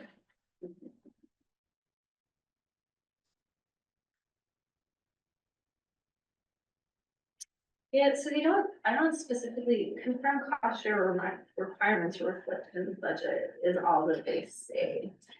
And it could be like this is a national program and then the state has implemented the cost share requirement on it too. So I would just ask them for clarification on that. Okay, so we wouldn't have any issue with being with it, but it's just be. I was wondering if that's. Yeah, something that- yeah. Was I missing something, was I compliant? No, it doesn't see it in here, so that's why I would ask them what it, like, if it was a part of the review criteria in here, it would be like, okay, you score X points for doing this level of cost. Okay. But I don't see that. Right. One place I don't. There's when you're doing help. Where it's they're pre. It's like. Reason. Sorry, being nosy. No, it's fine, it's Staring at fine, you. absolutely. Yeah, asking so many questions because the criteria for them are so individualistic, is that why? Are you asking if you can reuse the same content and application after? Yeah, there are application? things like that are standards that should be in there, Yeah, that are. it really depends. So like, if you're consistently applying for conservation grants from like, say, the EPA, you may see very similar applications from one funding opportunity to another. I'm looking at like efficiency for this, so like. Yeah. So I'm not. At my old organization, we literally had a folder on Google That's what I Drive. was gonna And I was ask. like, this is a really concise, like, mission / like our goals of the, so, I mean, a lot of copy and paste, but just make sure you read it and like. Right, okay, but it is valuable to have like a folder set aside, Absolutely. these are all my. Yes. Oh, like, grants, yeah. Sustainability. Especially for grants that happen every year. Right. So you can like look back and have record of what you submitted. Usually, if we didn't get something, we'll ask for feedback. And we'll put that in with the folder for the grant so that if it opens up the next year, we look at the feedback and implement it into our application. That policy, following a policy of like when I use references and you guys be applying for a job, so I'm going to ask permission before I even put a database of like letters of support. Yes. Yeah, for those Yeah. there tend to be grant specific, so it's not necessarily letters for everything, or at least. Cause I have like a template that I keep. Yeah. But I have two, because I have like what you're saying, like very specific ones for grants that are the longer, they take time to get ready, but then ones that are, I'm working to apply for just an organization, it's a very basic grant, I have a letter of support, it's just general support, which maybe doesn't really make it as strong, but some stuff comes up that you hear about last minute, which is not the best, but you don't want to miss But that if you have opportunity. an MOU with organizations and they renew the MOU every year, you could Yeah. put a piece in there that says like, utilization of letter of support. Okay. One of the things with our school district, looking at USDA funding for like farm to school programs. Even our school district is super busy, well, like constantly asking for letters of support. Totally. Totally. Yeah. So I keep one of those letters and just ask them if there's anything there, like, they'd like to modify on it, and like, just send it back. Yeah. So I just went, okay. I even write letters of support Oh, for them. that's totally That's what I fine. do Yeah, too. honestly, Okay. and I So help that is them. totally- This is what I need that's- from you. That's a thing. So you- And I say, here's it in a Word version, read it, please adjust, and then send it back. And I often get things that I don't even know that that organization does, that's helpful. They'll add bullet points or add things. But a lot of the time, you'll get a better response if you create a base for them to go off of. Right. Yeah. Okay. What I often do is put like a paragraph or two of like standardized content and then have like an open-ended section where they can add like something in their own word too. Because it really is more impactful if they do add some content in their On own their own, words. right. Yeah. Person, so it's And I take personalized. the language of the eligibility piece of the grant and even put some of that into the letter of support so that it's clear that this is still. Definitely. It's just utilizing, because I worked for organizations, I worked at Shell and distributed grants, and we had thousands of grants, and we would run them through like what was it called? Keywords, and those keywords weren't in there, we never even saw them to even review. That's really. So those were tricks that I learned from that end. We have about 20 minutes left. Thanks for hanging in there, y'all. Thank you. We will keep the Zoom room open for a little bit after one in case folks have more questions. And again, we have this space, all day. So hang out and talk to Hannah and Anna, pick their brain, as much as they will allow. All right, we just have a really quick section and then we'll wrap up the final details for the few of you that could hang out. We appreciate it. So as I said before, grants, writing the grant is only half the battle. Grant management is a huge part of it. So what happens after you win the grant? There are compliance and reporting requirements. You need to track things like spending, you need to meet deadlines, and you have to submit regular progress and financial reports to most funders. You're required to follow the budget that you submitted with the grant, or if you need to make adjustments with that, you need to get approval from your funder to make those adjustments. You're required to meet the deliverables that you set forth in the grant application, and you really need to just communicate constantly with the funder. It's not that changes aren't allowed to happen, but you can't just make changes willy-nilly. You just need to make them aware of why things are changing and how. And then the most important thing in grant management is, of course, record keeping and documentation, because all of that will go back to the funder and you'll have to report to them on things. So best practices for grant management include a lot of financial tracking and documentation, making sure you're meeting all the deadlines for the reports, organizing your project files, and this could address your question earlier, even keeping track of previous grant applications so you have content readily available for you to use, assigning clear roles within the project team and your organization team. And there should always be kind of one key person that's the grant manager and in charge of making sure that the grant's being implemented in the way the funder expects. And then we've also hit on this quite excessively in the presentation, planning ahead for sustainability. What are you gonna do after the grant runs out? Because it's not only benefiting the funder for that, but you as an organization needs to know what you're gonna do when the money is no longer there. So there's a variety of tools for grant management. I'm not gonna go into this in too much depth.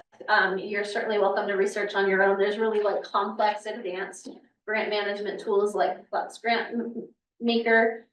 There's more moderate ones that provide you some level of grant management, like tracking deadlines and things like that. Instrumental, which is the same grant database I mentioned before, they actually do some level of grant management as well. Or you can make it simple and just do like a Excel spreadsheet or a Google sheet, or even use like project management apps like Trello or Asana. We were gonna spend some time talking about grant management activities. You guys are welcome to weigh in if you want. We're kind of whittled down to a small group now. So anyone want to chime in with any strategies that they use in their organization that help them manage grants? I use my QuickBooks system, which is, I used to do everything on spreadsheets. I honestly still do that because sometimes I can't get QuickBooks to report out how I want, but I'm using the features of tags and what's the other category? I can't think of. But anyway, I'm using QuickBooks because I can look at every single expense. I can see what's not allocated to a grant. And then I can say, oh, I still need some more money to spend from this grant. What else maybe did I already spend that I didn't allocate? It's a really good exercise that really helps me as an organization plan out where my money is going. And number two, report on the grant. And I think funders like it because it's not just a spreadsheet, it's coming straight from my system, my accounting system, which is nice. So, yeah. Yeah, we'll go ahead and move on, if you guys don't mind. We're just gonna do the conclusions. You guys know the key takeaways. Obviously, strategic planning is essential. It helps you identify grants that align with your goals. It helps you identify and develop a funding strategy.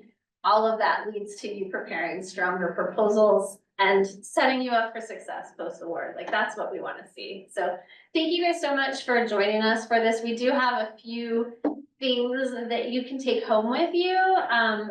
This is your like award for staying to the end. The first QR code there will lead you to a link of a bunch of grant opportunities we've already identified that are potentially good options for agricultural producers in Alaska. The second one is our business project planning worksheet. If the funding does continue for the TA program, that is gonna be our next step. We're actually gonna offer another workshop that's more really like tuned in and focused on business development for grant planning. And what we'll be doing is going through that business planning worksheet during that presentation. The final is the worksheets that you guys already have in hand here. So if you want a digital copy to take home, or somebody asked earlier if you guys could share that within your community, feel free. It's an evergreen resource that we want you guys to be able to use and leverage and help other food businesses grow. So please feel free to do that. Our next step, I think you. Oh, yeah, pictures. Yes. I was just gonna throw out one last little tidbit since everyone stayed till the end too, is just that one of the best things I ever did for writing grants was being a reviewer. Yeah. If I hadn't been a reviewer, I would have never gotten a grant. And it really helps you understand where other reviewers are coming from and you just learn so much. So if there's a grant you really want, and Alaska and whatever it is that you do is niche. Like, they're gonna want your perspective on that review team, period, end of story. So you'll be a really unique perspective to be on the review team. You just have to kind of figure out how to get that nomination or whatever into that opportunity. And so they're always looking for reviewers. They're all, and sometimes they pay you. And so it's a really great opportunity to kind of get that inside scoop on how to know how to be a good grant writer. So that's just one thing I would always throw out to people. That's a good point. Yeah, absolutely. I did some USDA review panels when I first started grant writing. It was invaluable. It changed me. Yeah. Were you guys all able to get the links on the The last second one didn't work, but I think these are also on the last page. Oh, it's the last page of the Which I forgot until I just turned it in. So we do potentially have some future training options that Hannah and I are gonna be providing through the TA program. If it's funded, we are gonna do a TA cohort. The cohort is gonna take 2 businesses through our 9-week strategic planning program. So if you guys, as a food business, would be interested, we have a survey up there. Please hop on and fill out that survey for us. Even if you're not really that interested, we'll also be holding some more workshops that are just open to the public to support this area. Like, we're doing the Kodiak area right now and then potentially moving to 4 other locations around Alaska as the TA program continues, hopefully. And ideally, we'll do direct coaching for 2 businesses in each of those 4 regions, and then have these additional workshops and seminars in each of those 4 regions as well. Speaking of surveys and grant reporting, this session was TA provided through the Regional Food Business Center that AFPC has. So I also have a survey link. If you can give your feedback. Into a shred. I think I'm in the page. And for those virtual, it's in the chat. There we go. Yeah, this is the NIFBC. No, that is for the National Intertribal. If you think you're eligible, please, you're qualified now. You have spent 4.5 hours doing technical assistance that was pre-approved from USDA for this opportunity. So that part is done. So if you think you might be eligible and you're not sure, just see us. And even if since it was only 4.5 hours, it's technically 5 hours you would need. But the consult with us will take up that other half hour. So if you are even unsure, just let us know and we can talk you through it. And then we have a couple of folks that are on our team that can help as well. But the QR code will help you fill out the next step that'll get you to kind of exploring what's next and to apply. Thank you. Yeah, if you want to go back a slide. Yeah, so thanks you guys for attending. Hannah and I are just sticking around if any of you have any further questions. We really appreciate like all the active input you guys did today. It was wonderful from our end. Our food for thought is, it's only the farmer who faithfully plants the seeds in the spring that reaps the harvest in autumn. And that holds true for grants and strategic planning too. So do the planning now. And it will fruit and harvest in the fall. Thanks, guys. Yeah, thanks so much. Are there any last questions as a group?